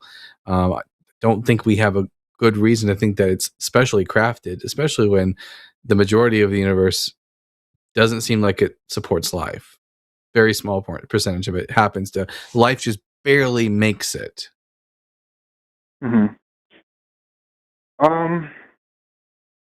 Well, I think like we're kind of we're having kind of two different discussions, because I was telling you why I thought, sort of more so why it was beneficial to have faith in a higher power. As far as why, I think that it's so outside of our realm of understanding that maybe you have to just, for me, to use my intuition, it seems like it seems like it's so far away from our scientific understanding that maybe I'm better off going with my intuition. So let me get this straight there, Tim. You feel like you're so, like, human beings in general are so ignorant on how the universe works, but yet you're going to go ahead and trust your intuition that you know how the universe works.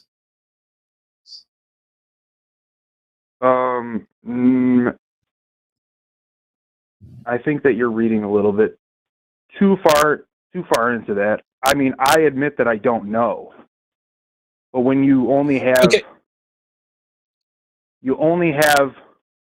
your guttural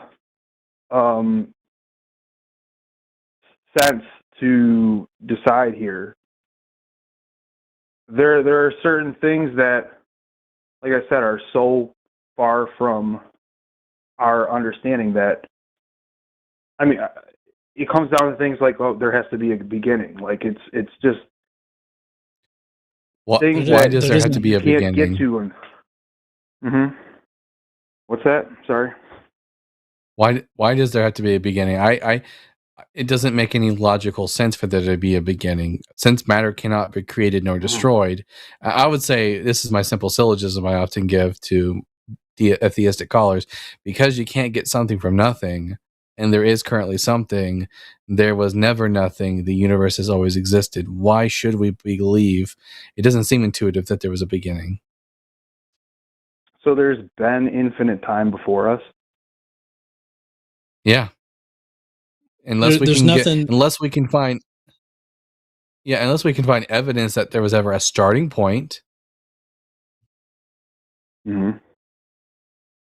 There's nothing illogical about an infinite past. We're in this moment right now, so that we know that we've reached this point, but that doesn't mean that we know anything about how far back it goes.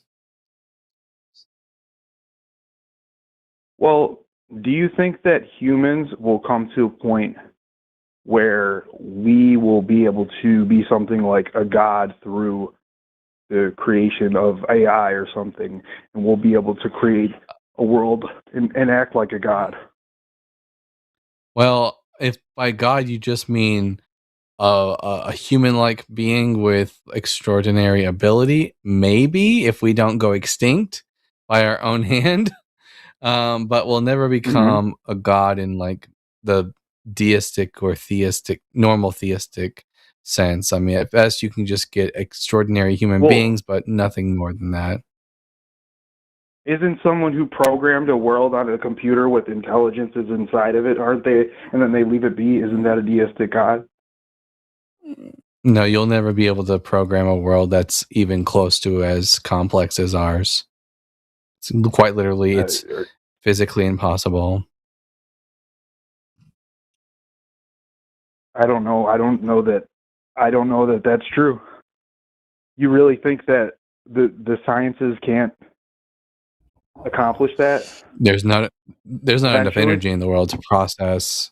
There's not enough energy in the world to process like an actual universe, a simulation.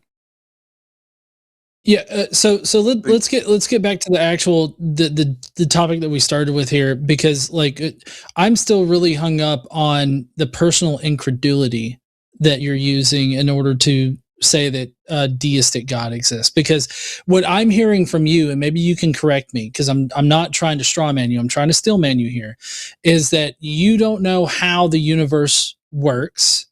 So therefore, because you don't know, you then posit that a God has to exist, because then he would know how to do it. Is that correct?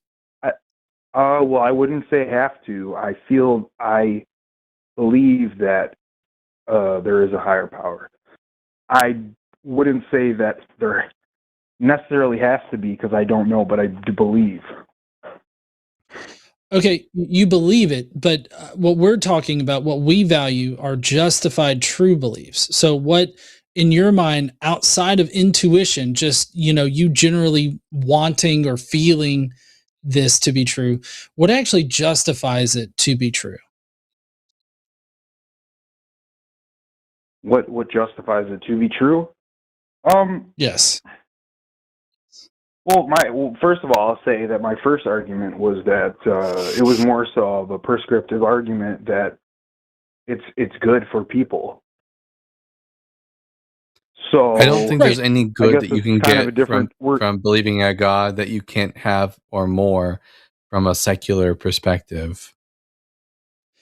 Yeah, Tim, I was going to get to that eventually. I think that for me personally, and I'm not going to speak for Bible Guy here, but I think that any belief that doesn't comport with reality and is not like a justified true belief, I think that that is going to open you up to being either gullible or being hurt in some kind of way. So ultimately, it negatively impacts you, even if for a limited time being, you see some kind of like positive placebo effects, right? I think that it ultimately hurts you because you're not holding some kind of belief that comports with reality. And I think that beliefs that comport with reality, or the best that we can comport with reality, is going to be the best way to navigate this world, so that we're not ultimately, putting ourselves in dangerous situations. So that's why I'm trying to get you to bridge that gap for me, that makes it a more justified true belief, and makes it comport more with reality than just you have a deep like intuition about this God existing, which ultimately just means that you want there to be a God without actually having the information that a God does exist. Well, when you say comport with, you mean it's compatible with? Not compatible, that it accurately represents reality as it exists. Do you make the same skeptical arguments against strong atheists who say there's not a God? Do you say, how can you justify that? Do you say that to them? Yeah, I mean, and they do have like philosophical and logical arguments for why a God cannot exist. I don't consider myself a Gnostic atheist. I'm not sure about Dalton, Bible Guy here, but I know I don't go as far as saying that no God whatsoever can exist. That it's an incoherent idea, but there are solid philosophical and logical arguments out there. I leave myself open to there being a God that just we either can't detect, like a more deistic kind of God that we just won't ever know exists or not. But I think that more or less puts me in the pure agnostic sort of section for God belief in general. Whereas, for specific God definitions, like the specific God definition that you're bringing here, even though it's deistic, I think that the fact that you can't actually justify it means that there's no reason to believe that God exists. Mm-hmm. Godless and I are the kind of people that we want to believe as many true things as possible and to disbelieve as many false things as possible, because ultimately living reality will always be more beneficial than living a lie or a falsehood. And until such a time as a deity of any kind can be justified to us via any kind of evidence, it's not going to be beneficial to us whatsoever. Well, you can't assume that it's a falsehood. And that's the default position. The default position is that your God doesn't exist until you justify that it does exist. Yeah, we're of the position that we don't know, right? And so we want you to justify your belief to us so that we can either be convinced by it or we can reject it. So like we're the null hypothesis, the I don't know. Yeah, I'd say that I'm also at don't know, but I'm at I believe, but I'm not at I don't know. I think there's a fundamental difference between the start of something, like how something was created is different than X, Y, Z exists within. Right, but I want you to recognize how you've loaded up that statement there, because you started off with created. Created seems to imply some kind of agency. I understand what you're saying. Sorry, how something came to be is fine. All right, but we have multiple examples of how things came to be that do not require an external magician to this reality, Okay. right? Like we can explain things, how they came to be. We can explain how trees came to be, how flowers, how this planet, how other planets, how solar systems, how suns come to be, how suns die. Like we can explain all of these things without a magician to explain them, right? So I guess what makes the beginning of the universe different from anything else that naturally happens in this reality? Yeah, and to add to that, when you don't have an answer for how something came to be, the most honest thing to do intellectually is just to say, "I don't know. Let's further investigate." In other words, gather more evidence. And the honest Okay. thing will never be to just assume. Therefore, it was a god. That's a good point, but let's say we had some we didn't know how the solar system works at some point, and we just didn't have the technology to figure it out. There was somebody who thought, "Oh, we're on a globe, and it's the sun's going around." Like that intuitively. I mean, they were right. No. You can be right before. No, I'm sorry. That's a really horrible example. That's a really horrible example. And I mean, I've got a pretty deep history with countering flat Earth apologetics, so that's why I know this intently. They actually measured it. It was Erasmus in like the BC, before the Common Era time frame. He was able to measure it, and he was able to figure out that the Earth was a globe, and so he didn't just have this intuition that it was. He had a curiosity. Like, oh, well, what shape is the world? Is it flat? Is it a globe? What is it? And so he went out, he measured it, and he came back with it being a globe because he could measure the actual circumference of the Earth. So, I mean, that's actually that's what we've been trying to tell you here, is that becomes a justified true belief at that point. It comports with reality because the belief that the Earth is a globe is supported by the evidence that we see. So what we're missing from the deistic explanation for everything is what explains God that is not explained by just nature operating the way that it does. I'm not saying that it wasn't proven. I'm saying there was a point when it was not proven, and people didn't necessarily have that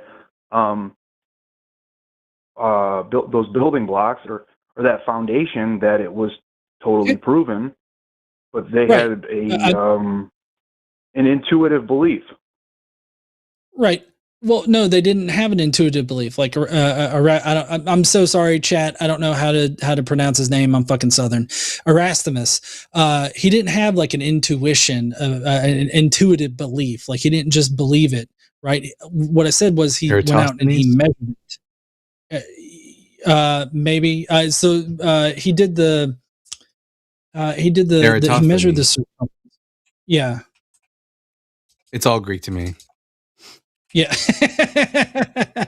Well, what I'm trying to convey to you here is like what evidence do we have? Let me actually ask this first. How many things, how many phenomena that we've investigated in the past has actually come out to be a God, like God as the reason for it?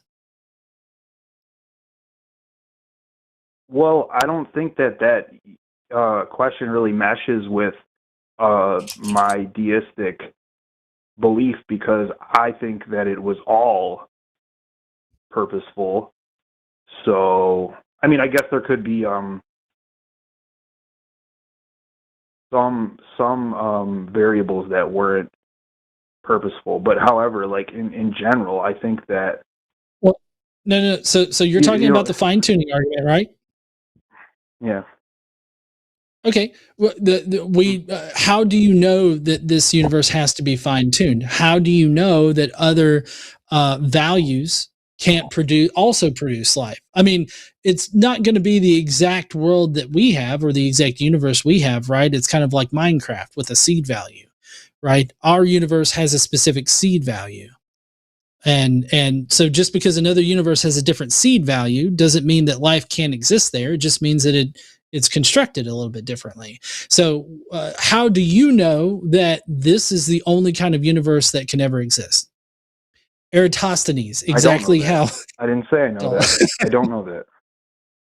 Right. That's the difference between us, though, right now, is that we're saying we don't know. Yeah. When I said the fine-tuning argument, now I'm realizing that they believe you needed these very specific conditions. I'd say more so for myself, like something analogous to that. I would say more so that the odds of me being here and it being so perfect, the variables together being so perfect or being so unlikely that I would be here. It's 100%. Yeah. So what you're wandering into right now, Tim, is called the weak anthropic principle. Essentially, we are here now. Like we're at imagine a maze, right? And we're at the center of the maze. We've already reached the center of the maze, being that life exists here, right? And so you're wanting to look back at that and say, oh, look, everything has to be perfectly fine-tuned in order for us to get here, right? In this maze. But what you're not thinking about is all the other different mazes where you could be at that same point and just have different mazes. Okay? It's the exact same thing. You can't say, go ahead. Or think of it like this. If you had an infinite, this is an age-old classic, but if you had an infinite number of monkeys banging away on a typewriter, what's the percentage likelihood that one of them would end up like producing Hamlet, Tim? Yeah, you guys say that, but funny enough, I talked to Forrest a few days ago, and he assured me that things don't go on forever, so there's not unlimited. So I mean, that seems to be contradictory. I know it's not your argument. No. Well, no. So the infinite monkey at the typewriter thing is a thought experiment that's supposed to illuminate how like probabilities work to you, because like unless you're saying there's a 0% likelihood that a monkey could type out Hamlet, then it's 100% going to happen. So it's just a demonstration, like it's a thought experiment about how probabilities work. So even though it's a low likelihood, that means that it will 100% happen at some point. It just means that it might take an infinitely large set or an infinitely long amount of time in order for that to happen. Yeah, but that would contradict the heat death argument that I've heard from Forrest, that the universe is going to die, so there's not an unlimited time. So no, we're not saying that there is an unlimited amount of time. Mm-hmm. How do you have unlimited instance of the universe?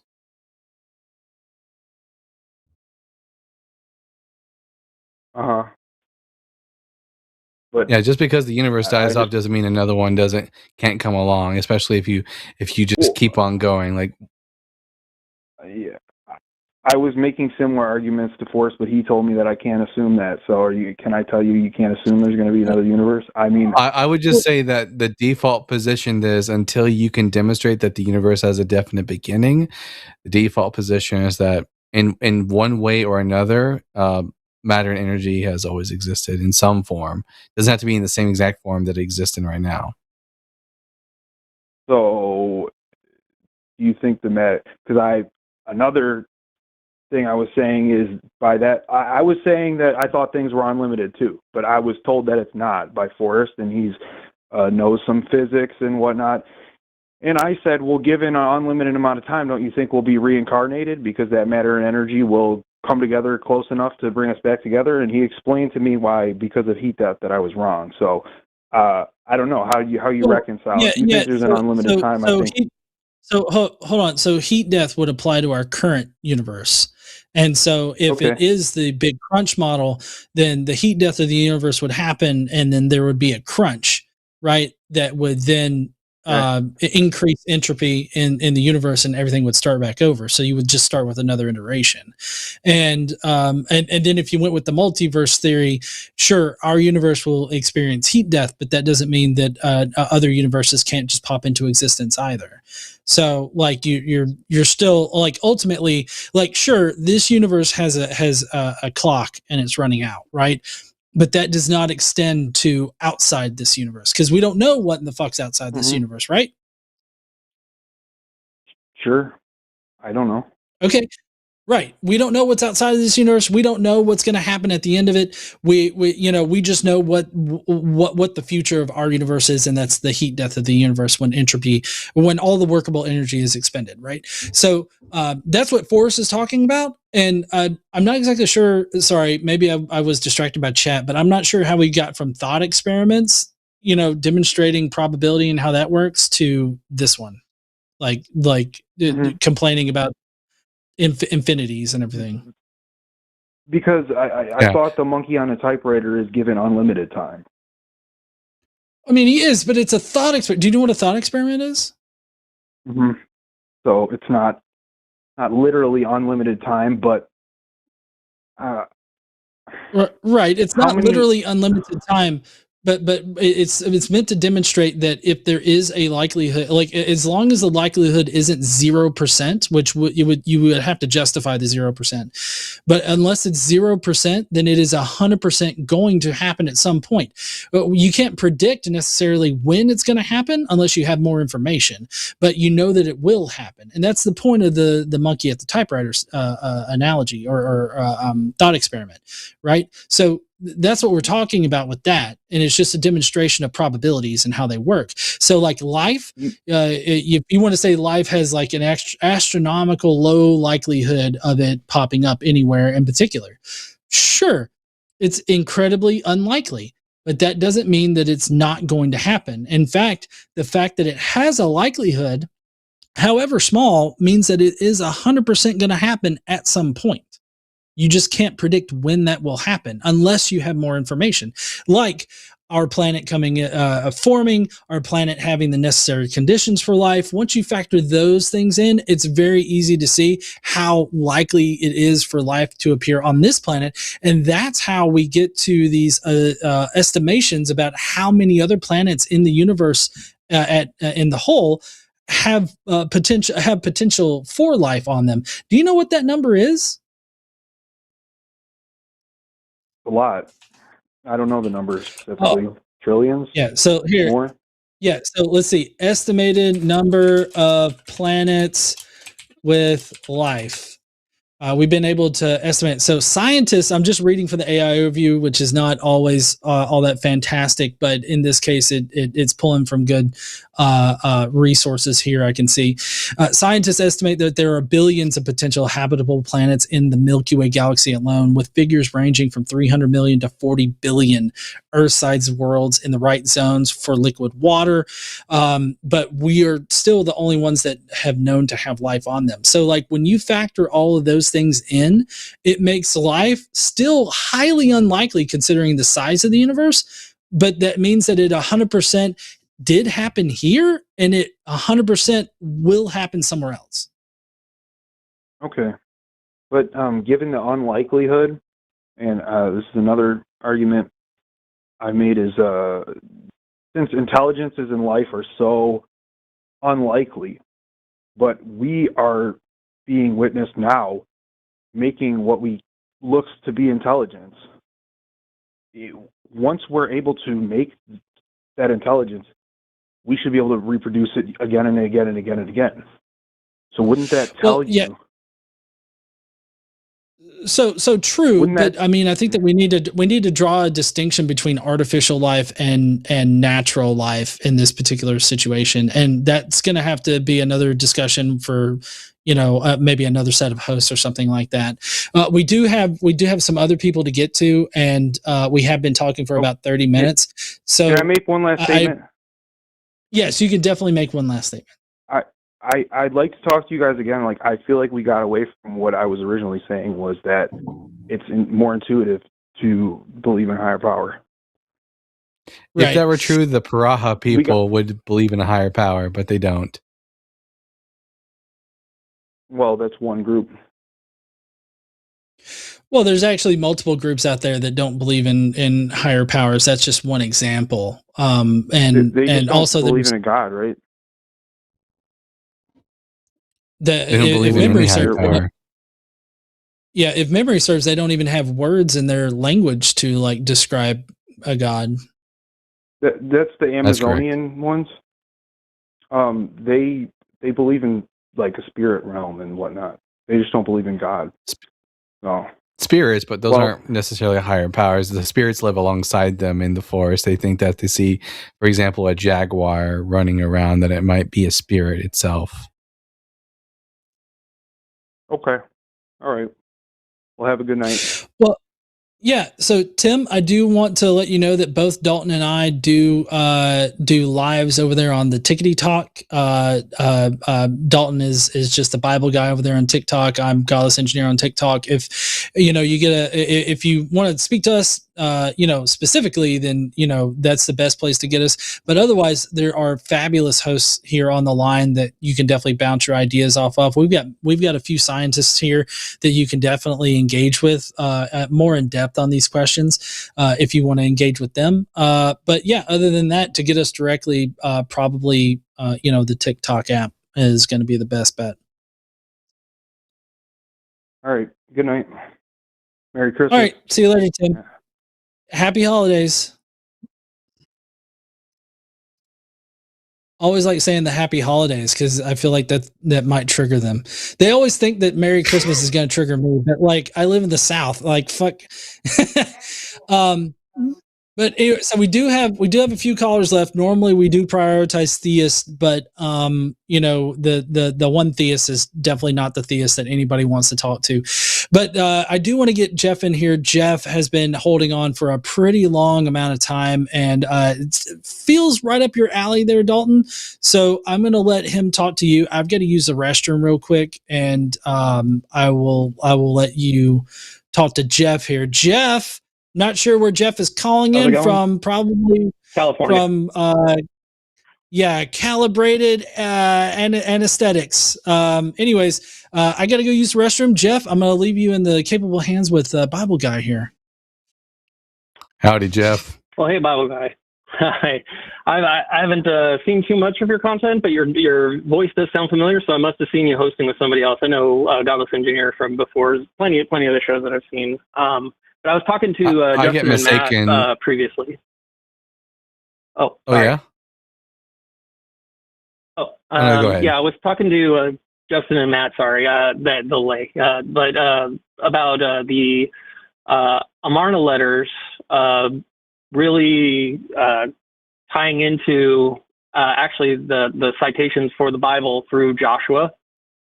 And I know that the biggest thing that we had was a problem that Justin was bringing up was that, the Hebiru were, there was no bloodline, there was no organized people.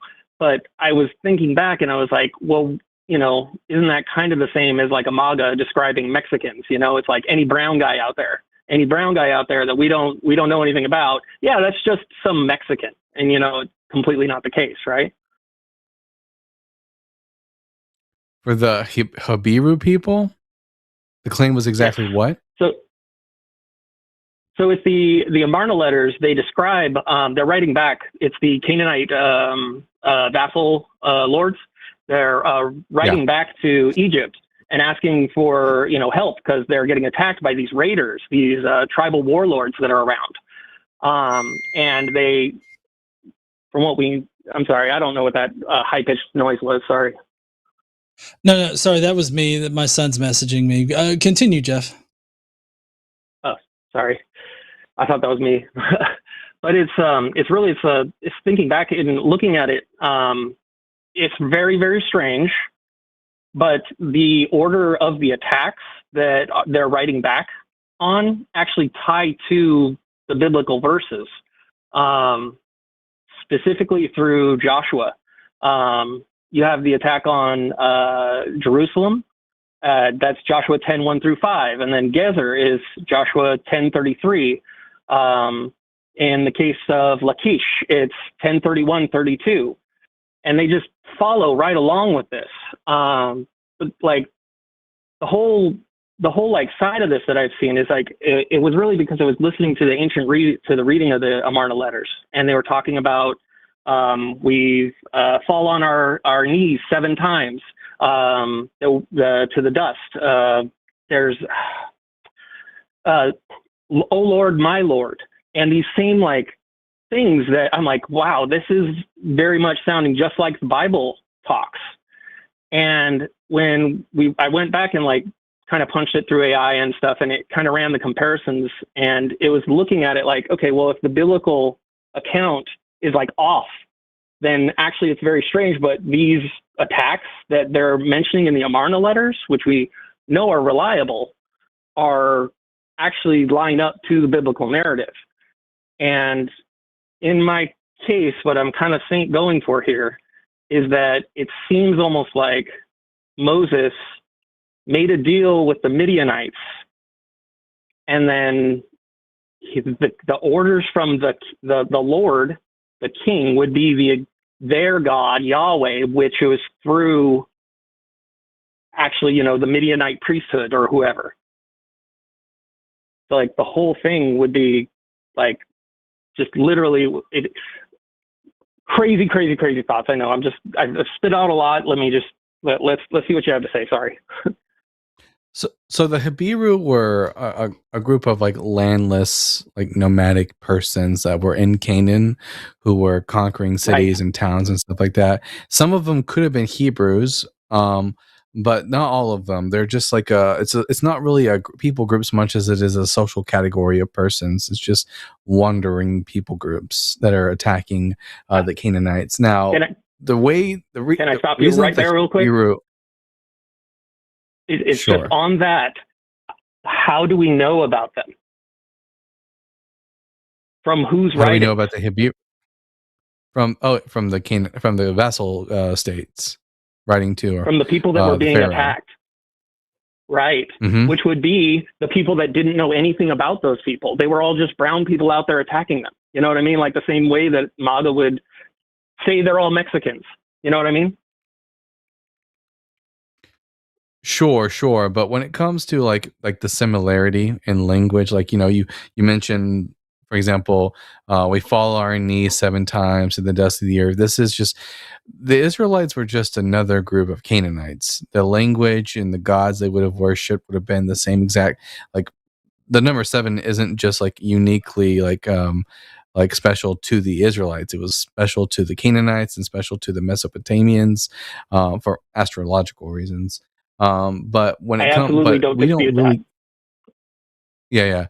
But we don't really have any actual good data to suggest that the Habiru or Hapiru, from the Mesopotamia Hapiru, were like a formalized single group of people with a common lineage.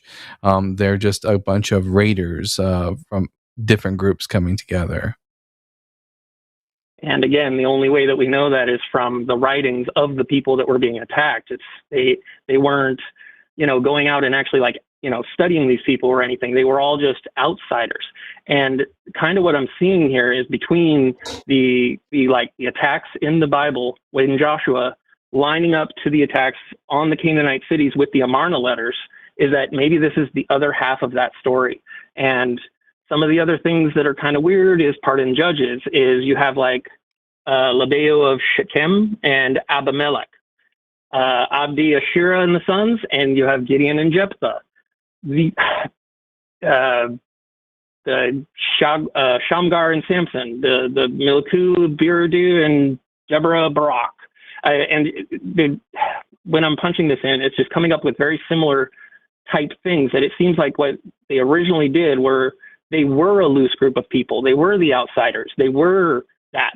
They allied themselves with the Midianites to worship Yahweh, and then they got the backing to go and attack these Canaanite places, and they took them over for a while, it looks like. And that's what Judges is. Judges is that whole time frame where Egypt didn't get control back. Where do the Amarna letters mention that the Hapiru people worshipped Yahweh?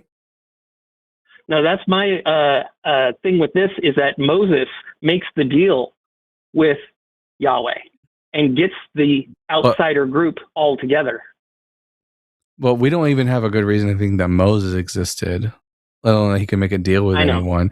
Most of our writings about, for example, the writings of the Torah, in the book of Joshua, for example, don't get written until around the 7th to 6th centuries BCE, long after the Israelites as a people have already been established as a people group within the land of Canaan. It could always be that, for example, there is a cultural memory of an event that took place that gets incorporated into the tradition. For example, the Canaanite people were subject to the Egyptians at one point in their history. That the Israelites, who were just another group of Canaanites, would later go on to mythologize this subjugation from being we were Canaanites in the land of Canaan ruled by Egyptians to we were a distinct people group in Egypt ruled by the Egyptians. That's just the natural progression of the mythology. If you see any connections between the Hapiru people and the Israelites' conquests of the Holy Land in the Book of Joshua, it may just simply be that the authors of the Book of Joshua are being inspired by these older tales and the way that they got passed down over the generations.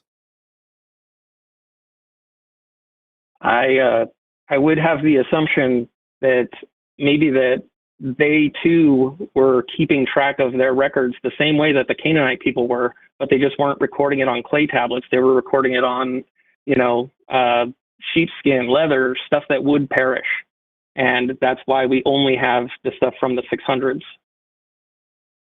Well, we would need some definite evidence of Israel of these writings in any way. But if you're making the claim though that they wrote things down, but all the evidence has deteriorated, then we would not be justified in believing in that.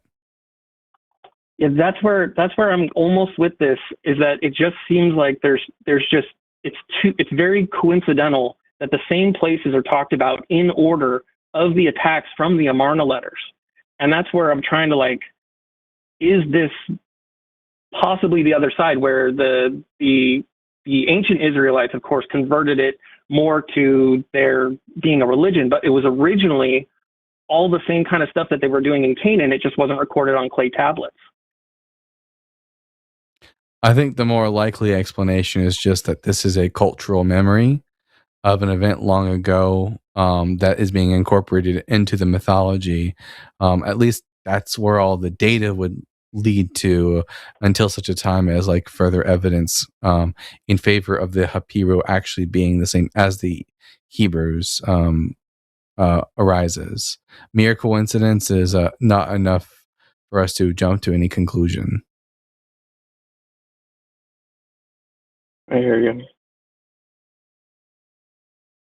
Yeah, I was looking into it. Yeah.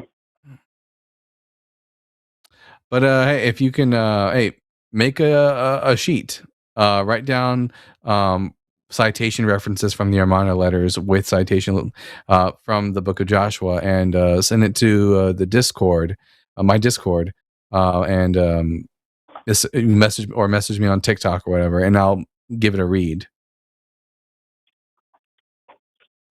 I got you.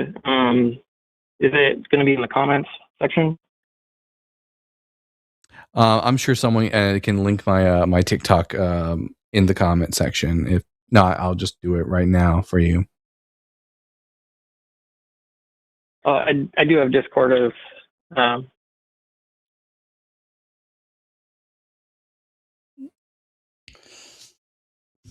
Okay, yeah, we'll have relevant links in the description as well there, Jeff. But Bible Guy is pretty easily found on any of those platforms, so definitely check him out there. What was that all that you had to talk about today?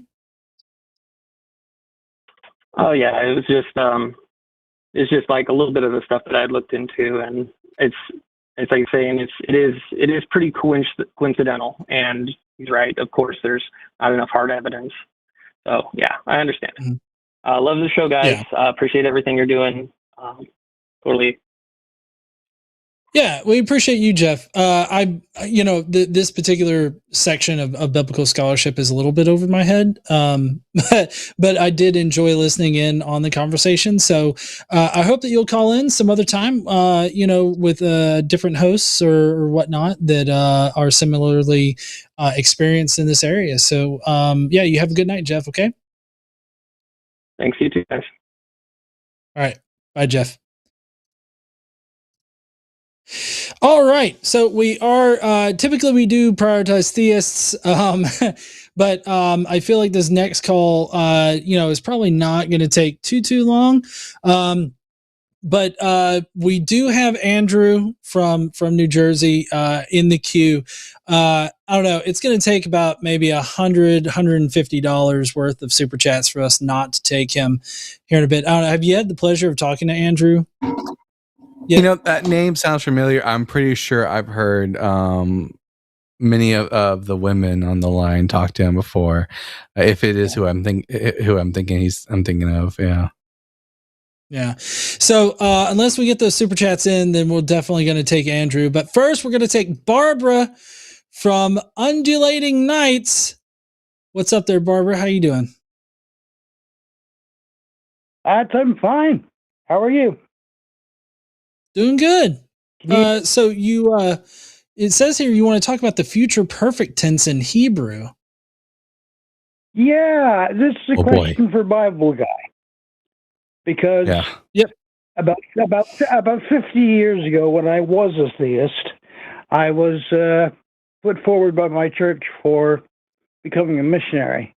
And the teachers we had then told us whenever a prophet in the Torah was speaking in the past tense about an event in the future, it wasn't mean that they were writing about the event after it had happened. They were using something called the future perfect tense, in which the future was talked about in the past tense. Now, you know much more about Hebrew than I do. Does that actually exist, or were they pulling wool over my eyes? This exists, but only in Christian apologetic circles. No serious Hebrew grammarian or Hebraeus actually considers the idea of future prophetic perfect. No, whenever tenses in the Hebrew language work in a normal way, the way that they would work in English. So, for example, if you have something that's written in the perfect tense, it means it's a completed action. It's already taking place in the past. And if it's in the imperfect tense, that means it's happening right now or it was ongoing action. So when the prophets are actually speaking of the future, they will often say things like, for example, in the beginning of Isaiah chapter 52, verse 13, it says, "Behold, my servant shall be exalted and lifted up." The prophet there is using the imperfect. He's speaking of an event that will happen in the future and has not yet happened. Yet, when you keep reading on, he describes the suffering of this individual. It's it's perfect. It's already happened. He was wounded for our transgressions. So within the same prophecy, we see examples of the prophet speaking about things which will happen in the future, being the exaltation of the servant, but also referring to the suffering of the servant as if it's in the past.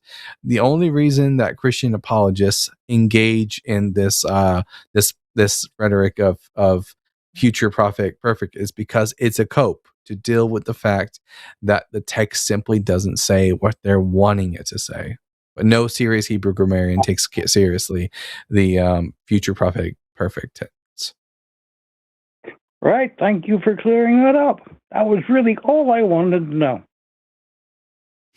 Well, I'm happy I could help, Barbara. And you have answered it more than adequately. And by the way, I enjoy both of you. I enjoy your shows. I think are great. Keep up with the good work. Thank you, Barbara. We really appreciate that. Okay. I'll see you again sometime. All right. See you later, Barbara. That was a great call. That was nice. I know. That was a good palate cleanser. Before we get into this next call, we got Andrew from Nasty Giblets. It is Giblets with a G. Howdy, I don't Andrew. know. Anyways, hey there, Andrew. How you doing? Going on Forrest and the other guys, Bible Guy? Yep, I'm not the Bible Forrest. Guy. Wait, sorry. I am Forrest. I'm Forrest. No. I only got one quick question before I get into a Bible Guy. Are you wearing lipstick? No, but I get that. I look godless. I was just telling godless today. I get that all the time. No, my lips are just naturally kissable. Yeah, that's all it is. Oh, okay. All right. You said, John, you said that I know I called in about women and equality, but I wanted to address something real quick that you said. You said that God raped Mary. Oh yeah, totally. Where does it say that in the Bible? Luke 1. Are you Andrew? Are you asking if the Bible explicitly says that God raped Mary because you think that the authors of the Bible are going to assert something like that? I don't know what the Bible's intended, but it doesn't say she raped Mary. I mean that God raped Mary. Well, it's not going to outright say that because, of course, believers aren't going to say that about their own God. But by the definition of what rape and consent is, yes. So, no, it does not say that. It doesn't say she raped Mary. Hold on, Andrew, can you take us through like what you understand consent to be? Like, what's your if can you give us an example of a conversation where consent is considered? Like consent, so like if I ask somebody, do they want to do something, and then they say, yeah, I got their consent. Okay, good. I'm glad that you understand consent.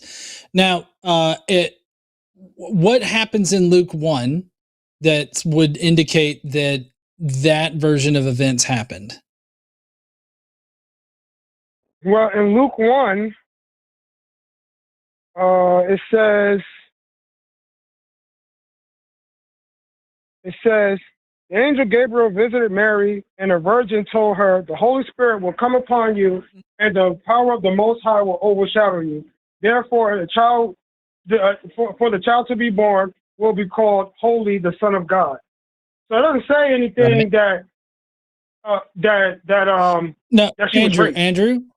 No, Andrew. If you are walking down an alley and you come upon a 14-year-old child, and you look at her and say, you will bear my child, and then you proceed to impregnate her, is that consent? Does that in any way match the consent that you described to us?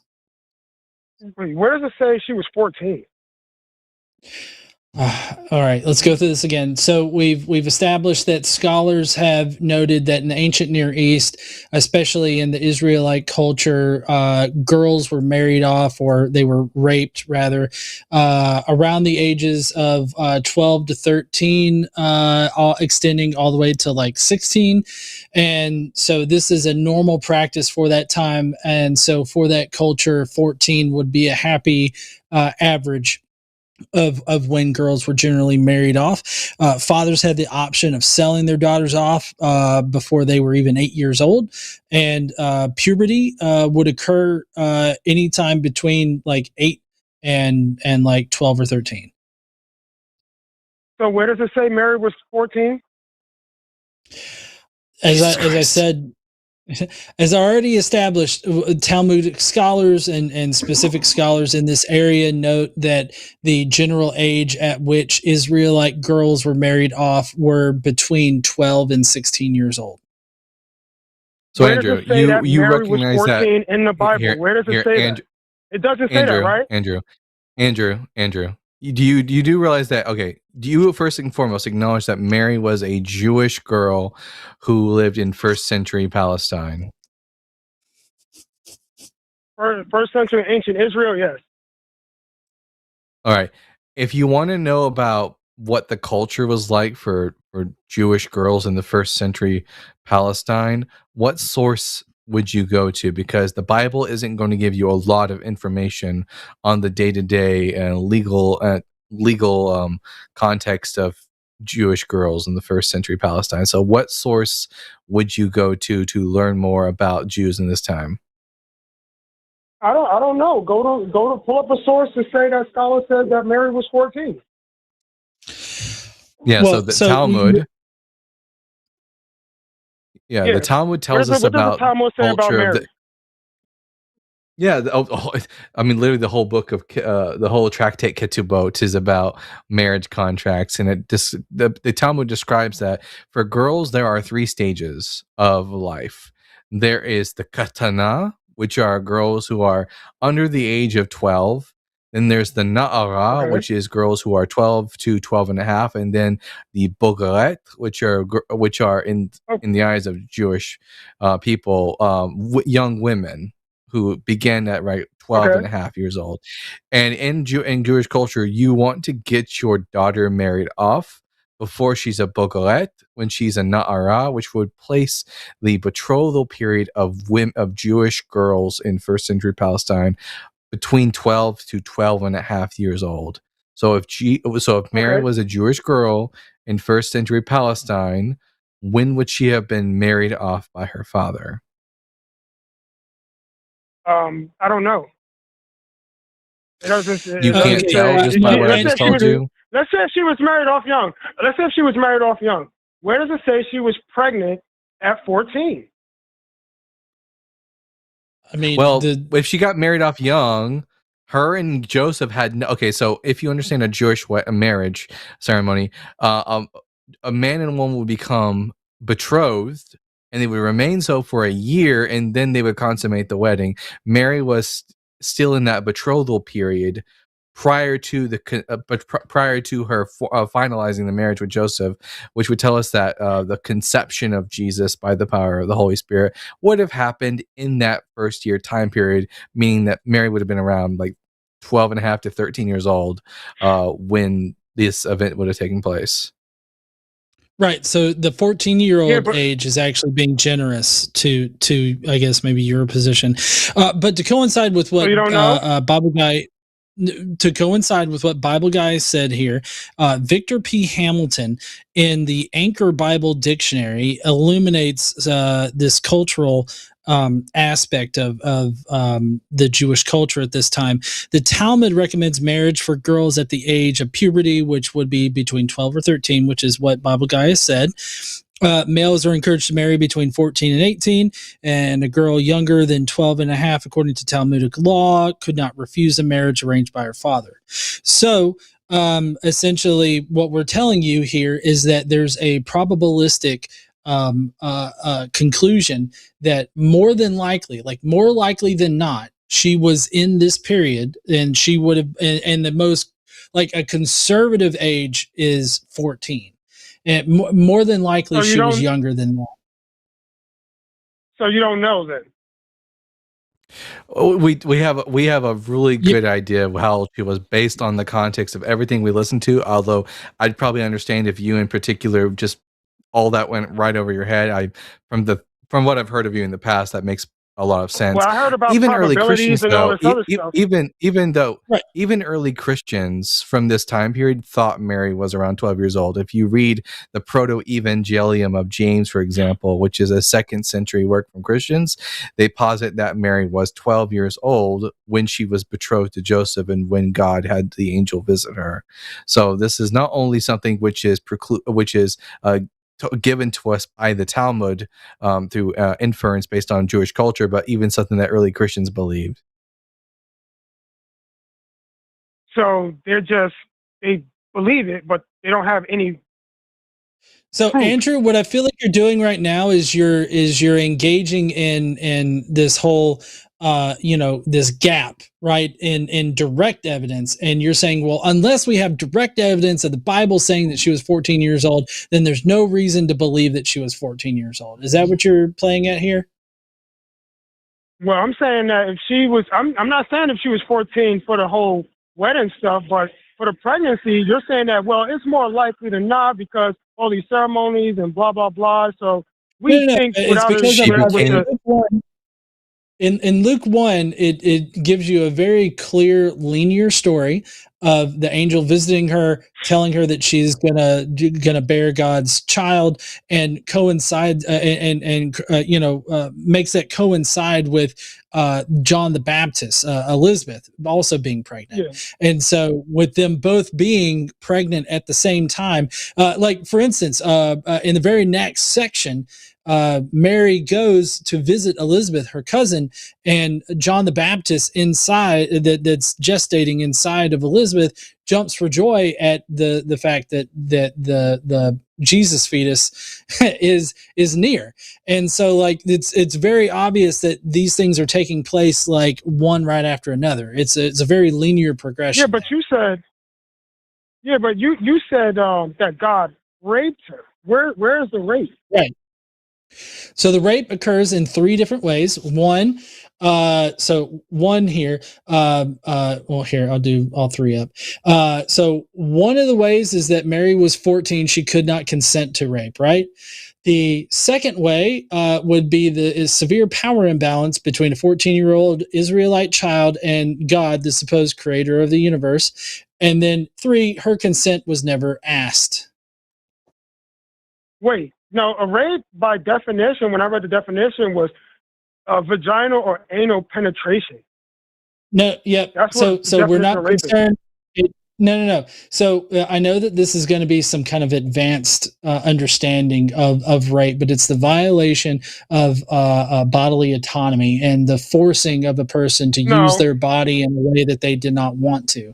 That is what we're talking about with rape in this particular context. So yes, you're going to play at a dictionary fallacy in that God doesn't have a dick, supposedly now, even though we're made in God's image, right? So if we're made in God's image, then God definitely has a dick, right? Yeah, but where does it say that he had physical sex God with? has a dick. Right. So God has a dick. So even if you wanted to play that game of the mechanism, He's a spirit, so I don't know what God has. No, I mean that's not what the early Christians thought. God definitely had a dick at that point. So I mean, well, you're just wrong. I don't know. I'm not an early Christian. And again, penetration. I don't care about Again, penetration doesn't need to occur in order for a rape to occur. The fact that you disagree is problematic. Penetration does not need to occur in order for rape to occur. It's what we're focused on here, Andrew. What we're focused on here is the violation of bodily autonomy. Would you agree that rape includes a violation of bodily autonomy? If I punch you in the face, that's a violation of bodily autonomy. Okay. I guess he's going to start throwing feces at us now. I didn't rape you. Is that rape? No, I didn't say that. This is a square rectangle situation here. What I'm talking about is, does rape include a violation of bodily autonomy? Yes. Okay. Then if you can look this up, this is advanced understanding. Okay, so I don't expect you to understand this necessarily, there, Andrew. But a better understanding of rape is this violation of bodily autonomy. Can you at least agree that Mary did not give consent? Well, I don't know what God told her. I mean, this idea Don't you have the Bible to tell you? Do you want me to read it to you? I'll read you the section. Well, what did Mary say? Did she say no, I don't want this? Did she say jump for joy? What did she do? Well, the question, Andrew, was she ever asked? No, I don't think she was asked. No. Oh well. Okay. So if you don't ask a woman for her consent to have sex or to impregnate, either way, does that constitute rape? Yeah, of course. Okay, then God raped Mary. Thank you for proving that. I appreciate that. No, he did. He did not rape Mary. He didn't rape Mary. How did he not rape Mary? He didn't have sex with Mary. Because he did not have sex with Mary. You don't have to have sex in order to rape. You don't have to have sex to have rape. To be raped. No, he didn't forcefully penetrate anything. You're focusing on the mechanism. Yeah, you're focusing on the mechanism. You're not focusing on the violation of bodily autonomy. That's what the definition says. Right. But that's what the definition says. Can you look up what a dictionary fallacy is? Or maybe it's called a definition fallacy, but why do I gotta look that up? You want me to read? What? Because it's called the appeal to definition. Do you want me to read it to you? So I'm not supposed to use the definition? No. That's not what I'm saying. So the appeal to definition is using a dictionary's limited definition of a term as evidence that term cannot have any other meaning, expanded meaning, or even conflicting meaning. This is a fallacy because dictionaries don't reason. They simply are a reflection of an abbreviated version of the current accepted usage of a term as determined by argumentation and eventual acceptance. So what I'm talking about is an advanced understanding of what rape is, and that's a violation of bodily autonomy. And so in that respect, it is rape in that it is under this advanced understanding of what rape is and what the effects of rape are. Well, I'm not using the advanced definition. I'm using a regular definition. I don't care about what the advanced which is an appeal to definition fallacy, Andrew. Like what I'm saying here is backed up by scholarship. I don't care about your scholarship. I care about what the definition says. And to me, that's not rape. Oh my fucking Dictionaries God. Andrew. are not prescriptive, Andrew.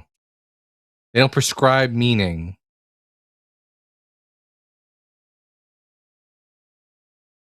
They're not prescriptive. Right. They're not prescriptive, they're descriptive. Dictionaries can't tell you what words inherently mean. They can't decide what words actually mean. They can only describe how words are commonly used. But again, John and I are using a more advanced understanding of what it means to be raped. Question is, Andrew, do you think a child can consent to becoming pregnant? Of course they can. They do it all the time. Oh my God, fucking Christ. Can I explain? Children can't give consent, Andrew. They don't have the mental capacity to do so. That's not consent. They don't have hold on. This mental capacity parents, thing. hide your kids from Andrew, please. Sex all the time. No, they don't. This is Children fucking sick. Yes, they do. Andrew. No. Andrew, would you have sex with a 14-year-old? No. Okay. So you agree that a 14-year-old does not have the capacity to consent to have sex with you? No, but they can consent to another 14-year-old. Is God a 14-year-old? God. Also, no, they can't consent to another 14-year-old, but even if they could, which they can't, God's not 14. Why can't they consent? If a 14-year-old asks another 14-year-old, if a 14-year-old asks another 14-year-old girl, "Hey, do you want to have sex?" They don't have the mental capacity to know what they're consenting to. They have the mental capacity to say yes. Saying yes is not consent alone. Then what else is consent? Like, no. So Andrew, it really doesn't matter whether or not a 14-year-old can consent to have sex with another 14-year-old. That's not what we're talking about here. God is not a 14-year-old boy, right? God is an eternal. 14-year-olds can't consent. It doesn't matter. No, what I'm saying is that it does not matter in this situation. There's no point in talking about it. Okay, so like. It doesn't matter. God. No. So you're a closer representation to what we're talking about than God is. So if you agree that a 14-year-old cannot consent to having sex with you, they can consent, but I'm not going to do it.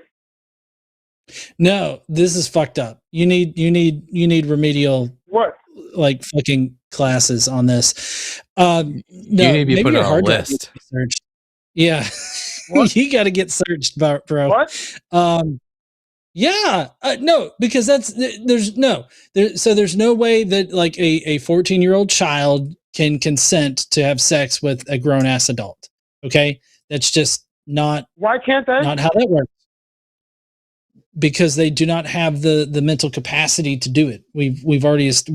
This has been established. So you don't think that young girls are fast in the behind and perverted, that they try and seek out older adults? Oh my God, please fucking stop with this gross line of questioning. No, this is going to put all of us on a list there, Andrew.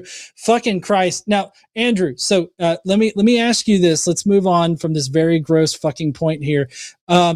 If you proceed to have sex with a girl, right, a 14-year-old girl, and she does not protest, she does not say no, right, she just acquiesces to what's going to happen to her, do you consider that to be rape? Say that again?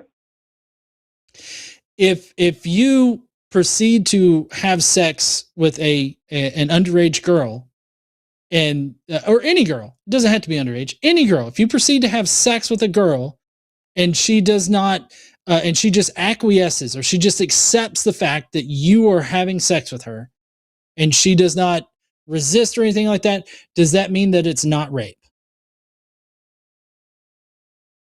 If I have sex with a girl and she does not resist, is that rape? So if I'm sleeping with my like a chick that I met at a bar or something, and she, what do you mean by if she don't resist? Is she consenting to it? I'm saying that if you proceed like without asking for consent or not giving any kind of clear indication of consent, you proceed to have sex with a girl and she just accepts that it's going to happen to her, is that considered rape? Oh yeah, I mean, if I'm forcing myself on some girl and she just that'd be rape, yeah. Okay, apply that to the situation in Luke 1. Earlier you said that, well, did Mary say no or did she resist? And it seems like you just established that doesn't matter. No. What Luke 1 says is that it just says that the Spirit of the Lord will overshadow you, and you'll have Jesus. It doesn't say like the Lord himself is going to come down like Zeus did, and you're going to sleep with him, and then you're going to be have his kid or whatever. Andrew, you're too focused on the physical nature of it. We're just talking about whether or not Mary was asked for consent to be impregnated. Does that happen? Oh, I'm guessing not, because it doesn't say that in the Bible. So. Right. So no consent was asked, no consent was offered, and there was just an acceptance of what's going to happen to her. What does that sound like to you? Maybe that could be a possibility, or she could have just, when the angel said, you're going to give birth, and she shook her head up and down and said, yes, I'll be glad to give birth to the Messiah.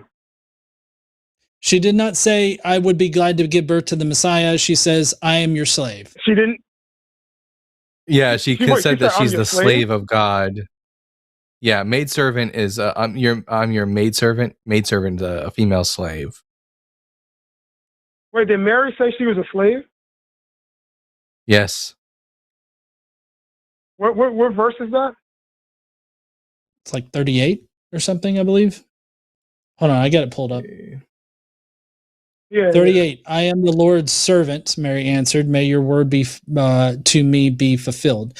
That's a post hoc rationalization of what's going to happen to her. Where does it say it's an slave? Acceptance. The word servant there is slave. I am the Lord's servant. Servant there is slave. Yeah. No, it's not. It's the Greek word. Yes, it's the Greek word thule,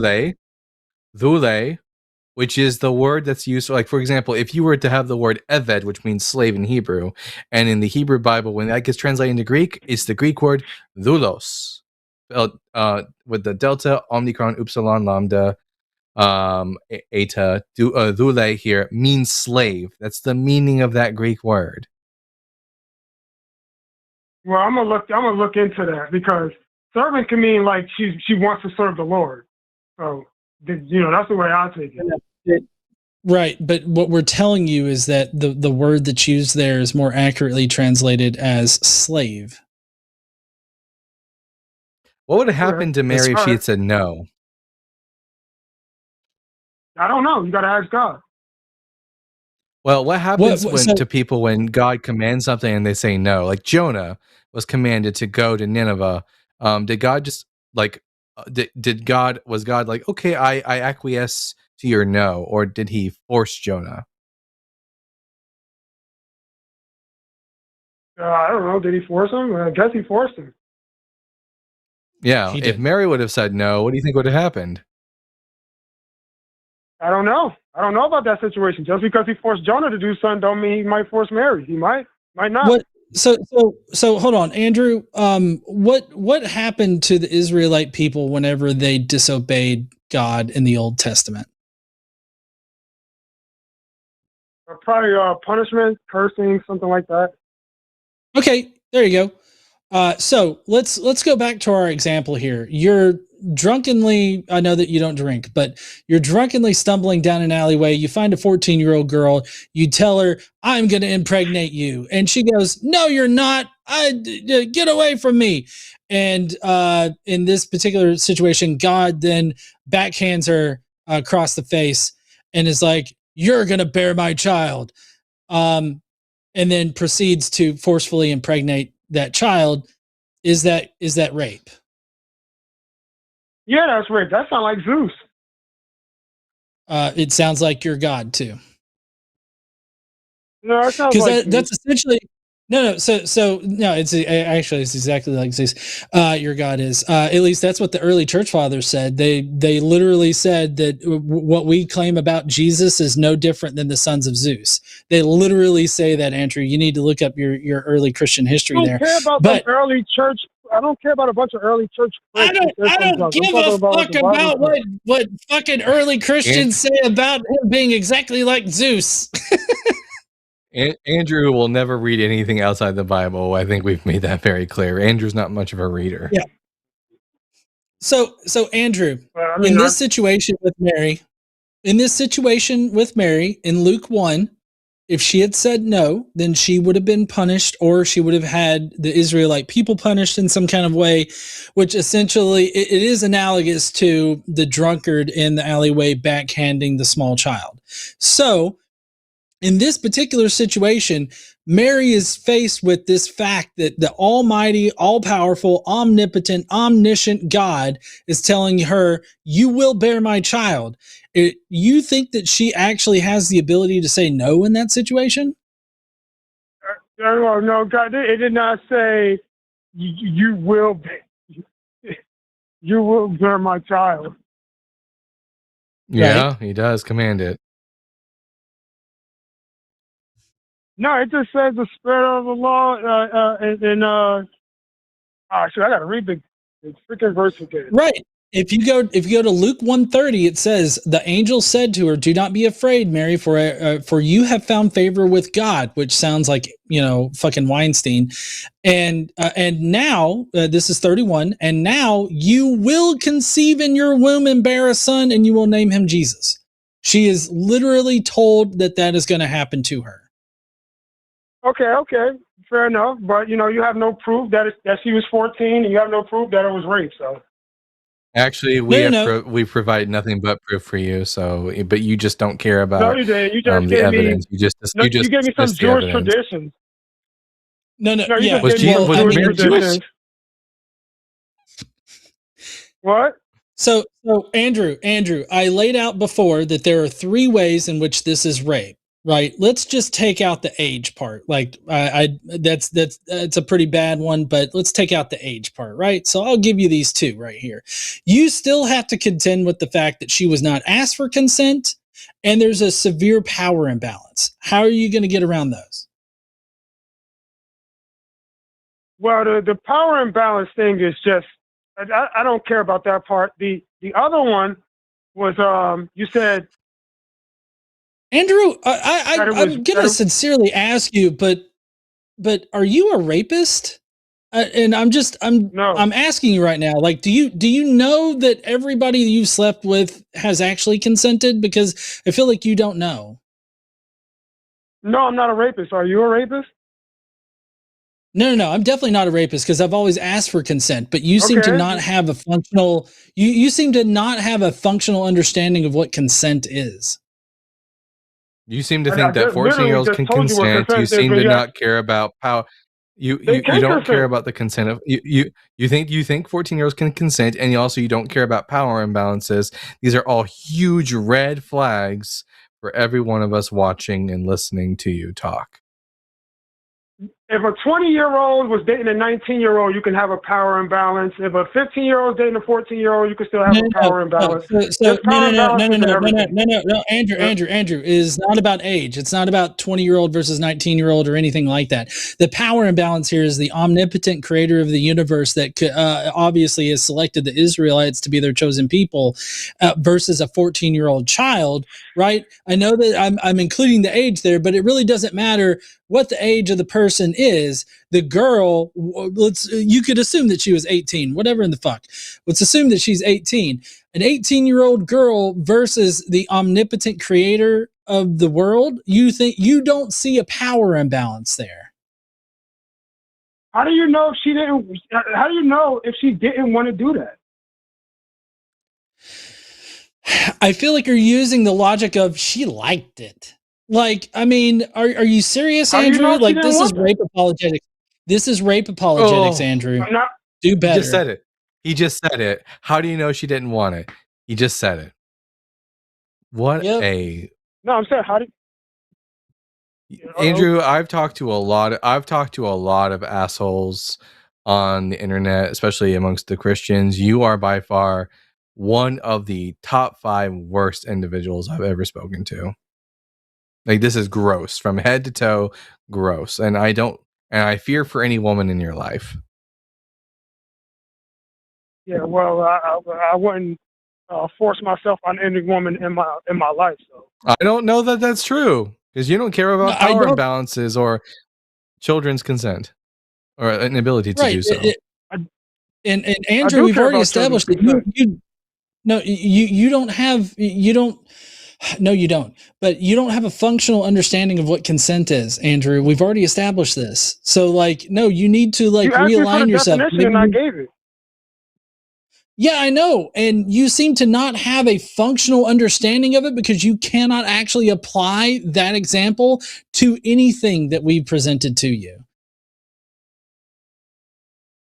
I felt like I did.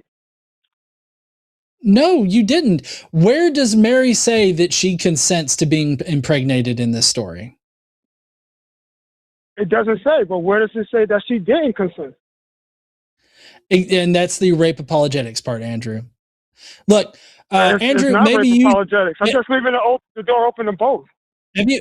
Right. So, Andrew, have you talked to Alyssa or anybody on Chewed Gum about consent? Yeah. I haven't called Chewed Gum because people were saying that I call it too much. So I haven't spoken to her recently. Okay, I'm just talking about in the past. Have you talked to them about consent? Because I feel like I'm not getting through to you. Like my good nature and my understanding of consent is just not landing with you. So I just thought that maybe a woman trying to explain it to you might help, but I feel like that's not actually going to help whatsoever. Oh, about consent, I don't think so. I don't think I talked to her. Yeah, I'll talk to her. I guess if she can, give me a better understanding. Well, right. I mean, I hate to put that on Alyssa. I feel like I'm condemning her a little bit here, but I mean, Andrew, I really feel like you need to get a better grip on what consent is before you get into any kind of dating pool or anything like that on this. You just, it's important. I get the special pleading because the special pleading happens all the time with this story, but at the same time, Andrew, you have to it's okay to judge God by human standards, because God, being the omnipotent, all-powerful creator of the universe, should at least adhere to a very basic understanding of like human morality and everything like that. Okay. All right. Okay. Fair enough. All right. I appreciate you taking my call, John, and the Bible guy. Bible guy. Yeah. All right. Thank you, Andrew. Thank you, John. May your web searches be searched. Bye, Andrew. All right. think his history definitely needs to be looked up there.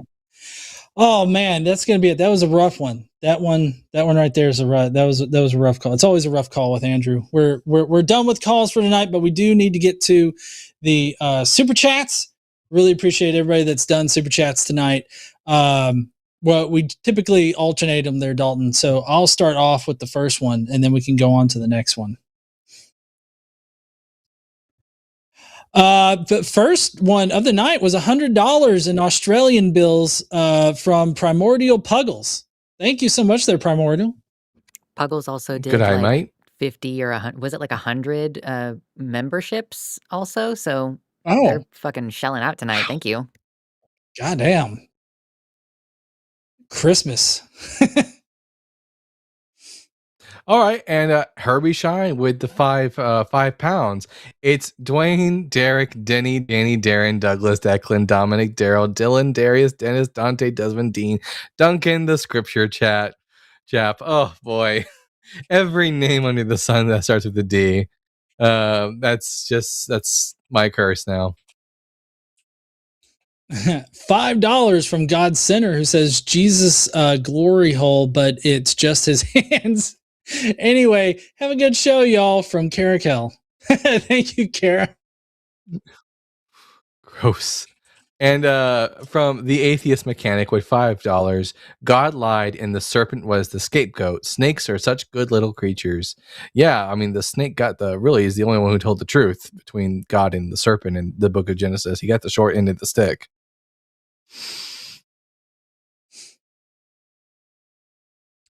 Next is $10 from Stephen G. Clinard, who says Mary was underage in her culture. She was too young for Joseph to consummate the marriage. I mean, I guess maybe Dalton, you might have a better understanding of the culture at that time, but this is my understanding that, they were, raped into marriage like pretty young. Yeah, at 12 and a half, girls were considered adult women within first century Judaism, sadly. This is this specific term for anyone who wants to learn a new Hebrew word. Bogaret is the word for a Jewish woman at 12 and a half years old, basically, but she's a woman in that culture, sadly. $5 from, I think did I read that last one? Is it your turn? Yeah, I got $5 from Gangsterlicious26, Snail. Hey, glad for the snail. 10 Australian bucks from Misha76. AM creeped out beyond words that Adam is asking these questions and making these apologetics and claims to work with children. Yeah, that seems really weird. Misha was, and I had no idea what was coming, though. No, that last call with Andrew was fucking out there. And then again, the Atheist Mechanic with $5. As a native Tennessean, I apologize for the disgusting call that Adam spewed out. Freaking yikes. Yikes indeed, yo. It's always the topic of Mary being raped that brings out like the obvious disgusting nature of a lot of these mogs or men of God. See, is it my turn? Yeah. Yeah. So 5 Canadian Narnia dollars from Reverend Nate 2735, who says Adam is asking about Mary's age as if her age makes grape okay. Dude, so many red flags. It's like a commie B-Day party. Yeah, I feel like for each of those conversations, I laid out the 3 ways that it is rape. And so even if you got us to fold on like the age, you still got 2 to contend with.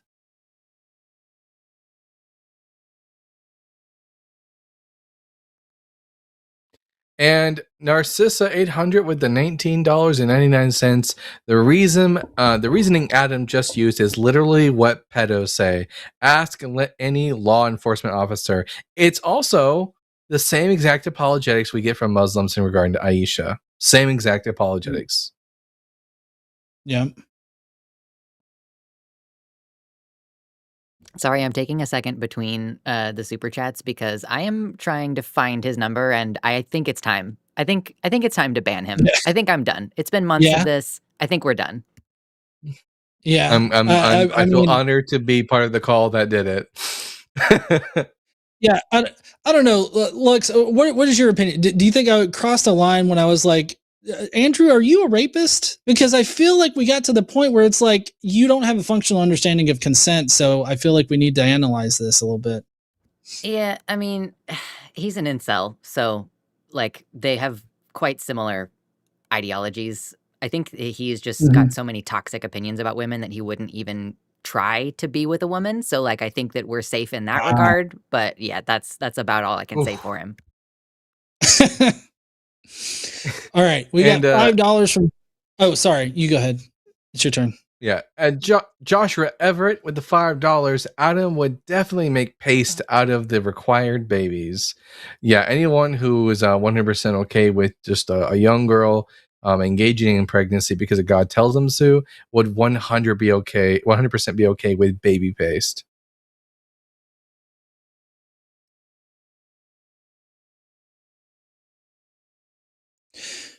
$5 from Albeit Ashland, who says, these conversations always make me wonder how any woman can be Christian, W godless, and W Dalton, and W the godless engineer. Had to put yourself there first, didn't you? Yeah. And then at Coffee Mom with the $4.99. When you base your entire worldview and identity on an immoral deity, hearing the truth about that deity feels like a personal attack. I mean, yeah, it's one of the biggest problems that theists have is that they can't understand that us speaking negatively about the religion and their deity is not an attack on them unless they 100% just are okay with the shit their deity does, in which case it might be a personal attack.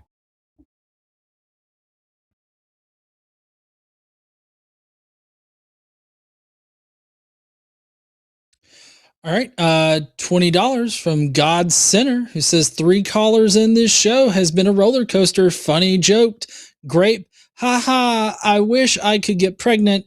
Oh yeah, Adam about grape. Genocide mentioned. Okay, he said it's bad. God of the gaps, haha. God in my gaps. One wish from Karen.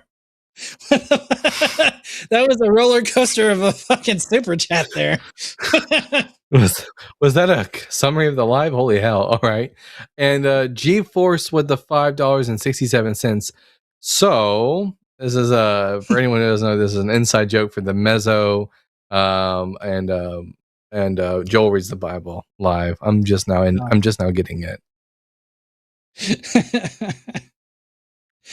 $5 from Joshua Everett 9887. I've yet to hear any Christian justify why or even how Mary was a virgin after being married to Joseph for any amount of time, or were they ever? Okay, so the thing is that Jewish marriage took place in 2 different stages.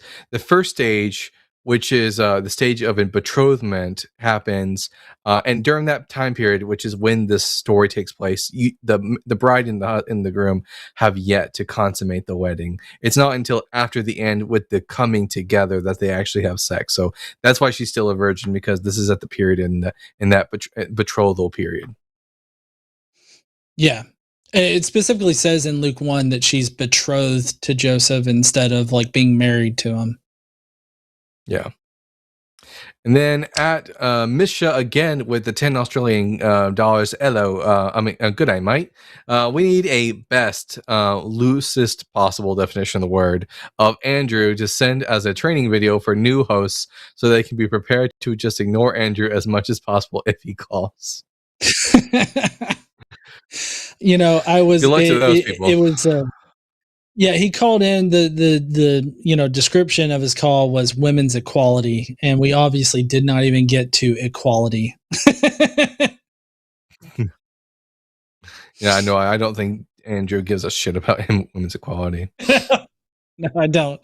10 Australian dollars from Misha 76. I already have a headache, so you don't know. Contribution to either buy Andrew a functioning brain or ban him. I don't even care which at this point. Yeah, I don't think the functional brain is going to be possible, but banning seems to be right up his alley. Definitely not within our budget. And Lord Ben with the $10. Andrew, as a respective fellow 19-year-old, please shut the fuck up. I don't know. Only honest thing Andrew said so far. You don't know, and that's fine. Learn about consent, what consent means, and hopefully not say anyone. Yeah, so the problem that I have with Andrew's general thing of, well, you don't know for sure, it really seemed like a rape apologetic. Like, well, we don't know that she didn't consent, so therefore it wasn't. So it's like erring on the side of protecting the men in this situation as far as violating women's consent or anybody's consent, really. It just seems like, well, unless there's hard, clear case where there's audio recordings, video recordings, and all this other shit that, to firmly establish that this was rape, then it definitely was not rape. Like, we can definitely come to a reasonable conclusion there based on evidence. And I feel like that's what Andrew was trying to do, is just saying, well, we don't know, so therefore it's not rape.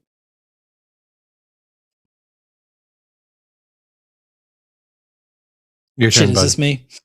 Okay. ADHD is a bitch. $5 from the atheist mechanic. You'd have better odds arguing with a wall than Andrew. He keeps getting gross with each call. Every single time I talk to him, it's gross. It turns into something gross because he just doesn't functionally know like how to interact with people, I feel. And I mean, I'm not great at interpersonal relationships in general, but like, I feel like I got a better handle on it than him. Yeah, absolutely. And then the atheist mechanic again with $5. Andrew continues to find new lows even for himself. I am so happy to see so many people absolutely ripping into Andrew in these super chats.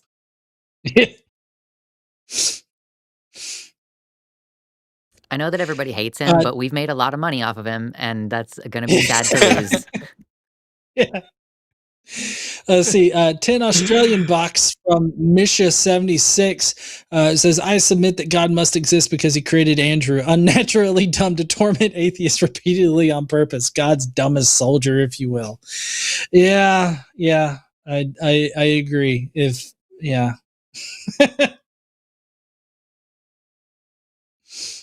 And then God Sinner with $5. My brother and I weren't of age, but we didn't have the ability to consent to our actions. Holy fucking hell. Perma ban. Hashtag Bandrew. Hashtag Bandrew. It's good shit. $5 from the atheist mechanic. For the love of sanity, can we please ban Andrew after this?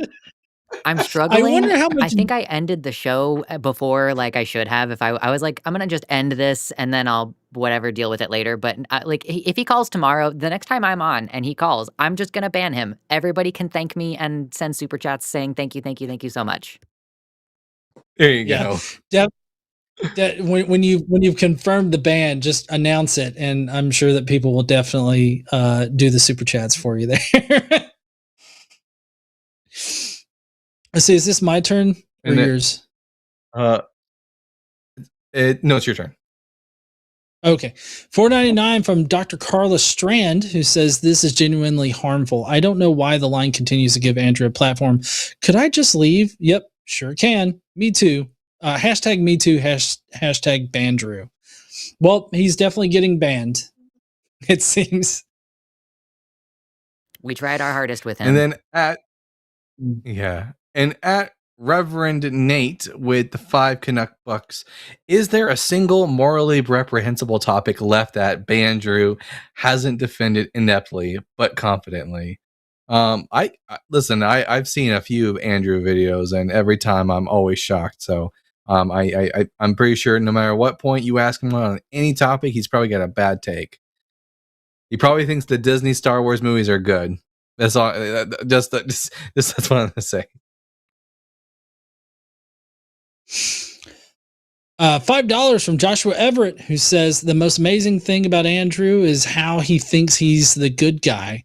It never even crosses his mind that he might be the bad guy. He's definitely the baddie. like not in a good way either. Like he's the bad guy for sure.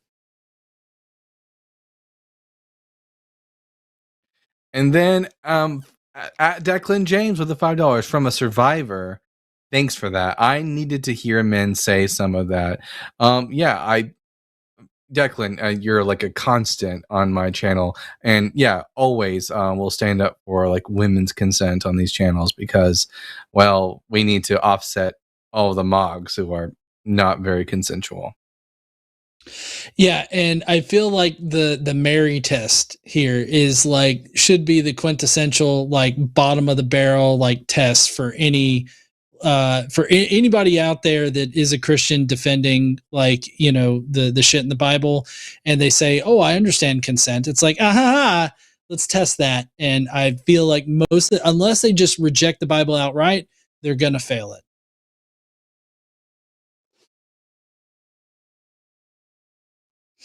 $5 from Epic Stories from History, who says, "Name the price to permaban Andrew, and I swear to the God he believes in, I will pay it. I never want to hear his disgusting voice again." What's it gonna take, Lux? Oh well. However much money we make tonight. Yeah, there you go. And then $5 from SJL. Surprise, surprise. Andrew is apparently an Andrew Tate fan. Hopefully this is as bad as Andrew can get. I don't think he'd go this low. It's Andrew Wilson, Andrew Tate, and now Andrew Andrew from New Jersey. It's not making very good name for Andrew. We need some good Andrews out there to offset this.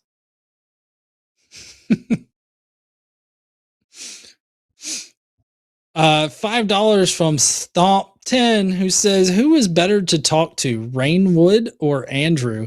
At least Andrew is fun to dunk on, while Rainwood just monologues." I guess I haven't heard Rainwood yet. I'm not sure what show that they've called into, but I'm gonna be determined to find it. He's an old dude, so he's got the old dude pacing. Okay. Oh yeah, that makes sense. And then $10 from Joshua Everett.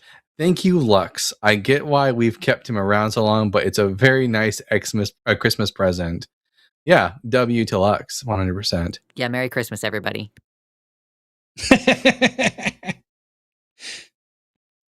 $5 from Space Barbarian. "I missed the Andrew call. Sounds like a doozy. Commemorate the banning by thanking him for all the money." Yeah, like we'll answer his phone call tomorrow and just be like, "Hey, thanks for all the money. You're banned now. Bye." That sounds wonderful. Great. And then 20 Canuck bucks from at Puriform. "Just feel like any host dealing with Andrew should be compensated." Ew. Ew. Work comp. Yeah, let's see. 20 Australian bucks from Fake Gaming Nerd says, "Super chatting to support the Andrew ban. I get trying to get through to him, but this time has gone too far." Yeah, I feel like it definitely was. I found myself just like, what the fuck is going on? And I don't think I've actually been that way in a call yet. So, yeah. And then $20 from at Hedonista. "Thank you for drawing the curtains on Andrew's final act. There's always a diminishing return with callers like that." I know. I feel like I'm part of history now. Yeah. $20 from Epic Stories from History says, "Thank you, Lux. This is why you're my favorite." Yeah. And that's the end of the super chats. Awesome. Fantastic. All right. Well, heathens, it's been great hanging out with everybody. Definitely check out the Bible Guy on all the social medias and everything like that. Most notably here on TikTok or here on YouTube and on TikTok. Thank you so much to Lex for producing. Thanks so much to Stephanie for doing the call screen. Thanks to all the moderators in the chat. Thank you to everybody that's been watching. Y'all are awesome. Y'all are part of history tonight. Fucking no more Andrew. Andrew is a real thing. See everybody later.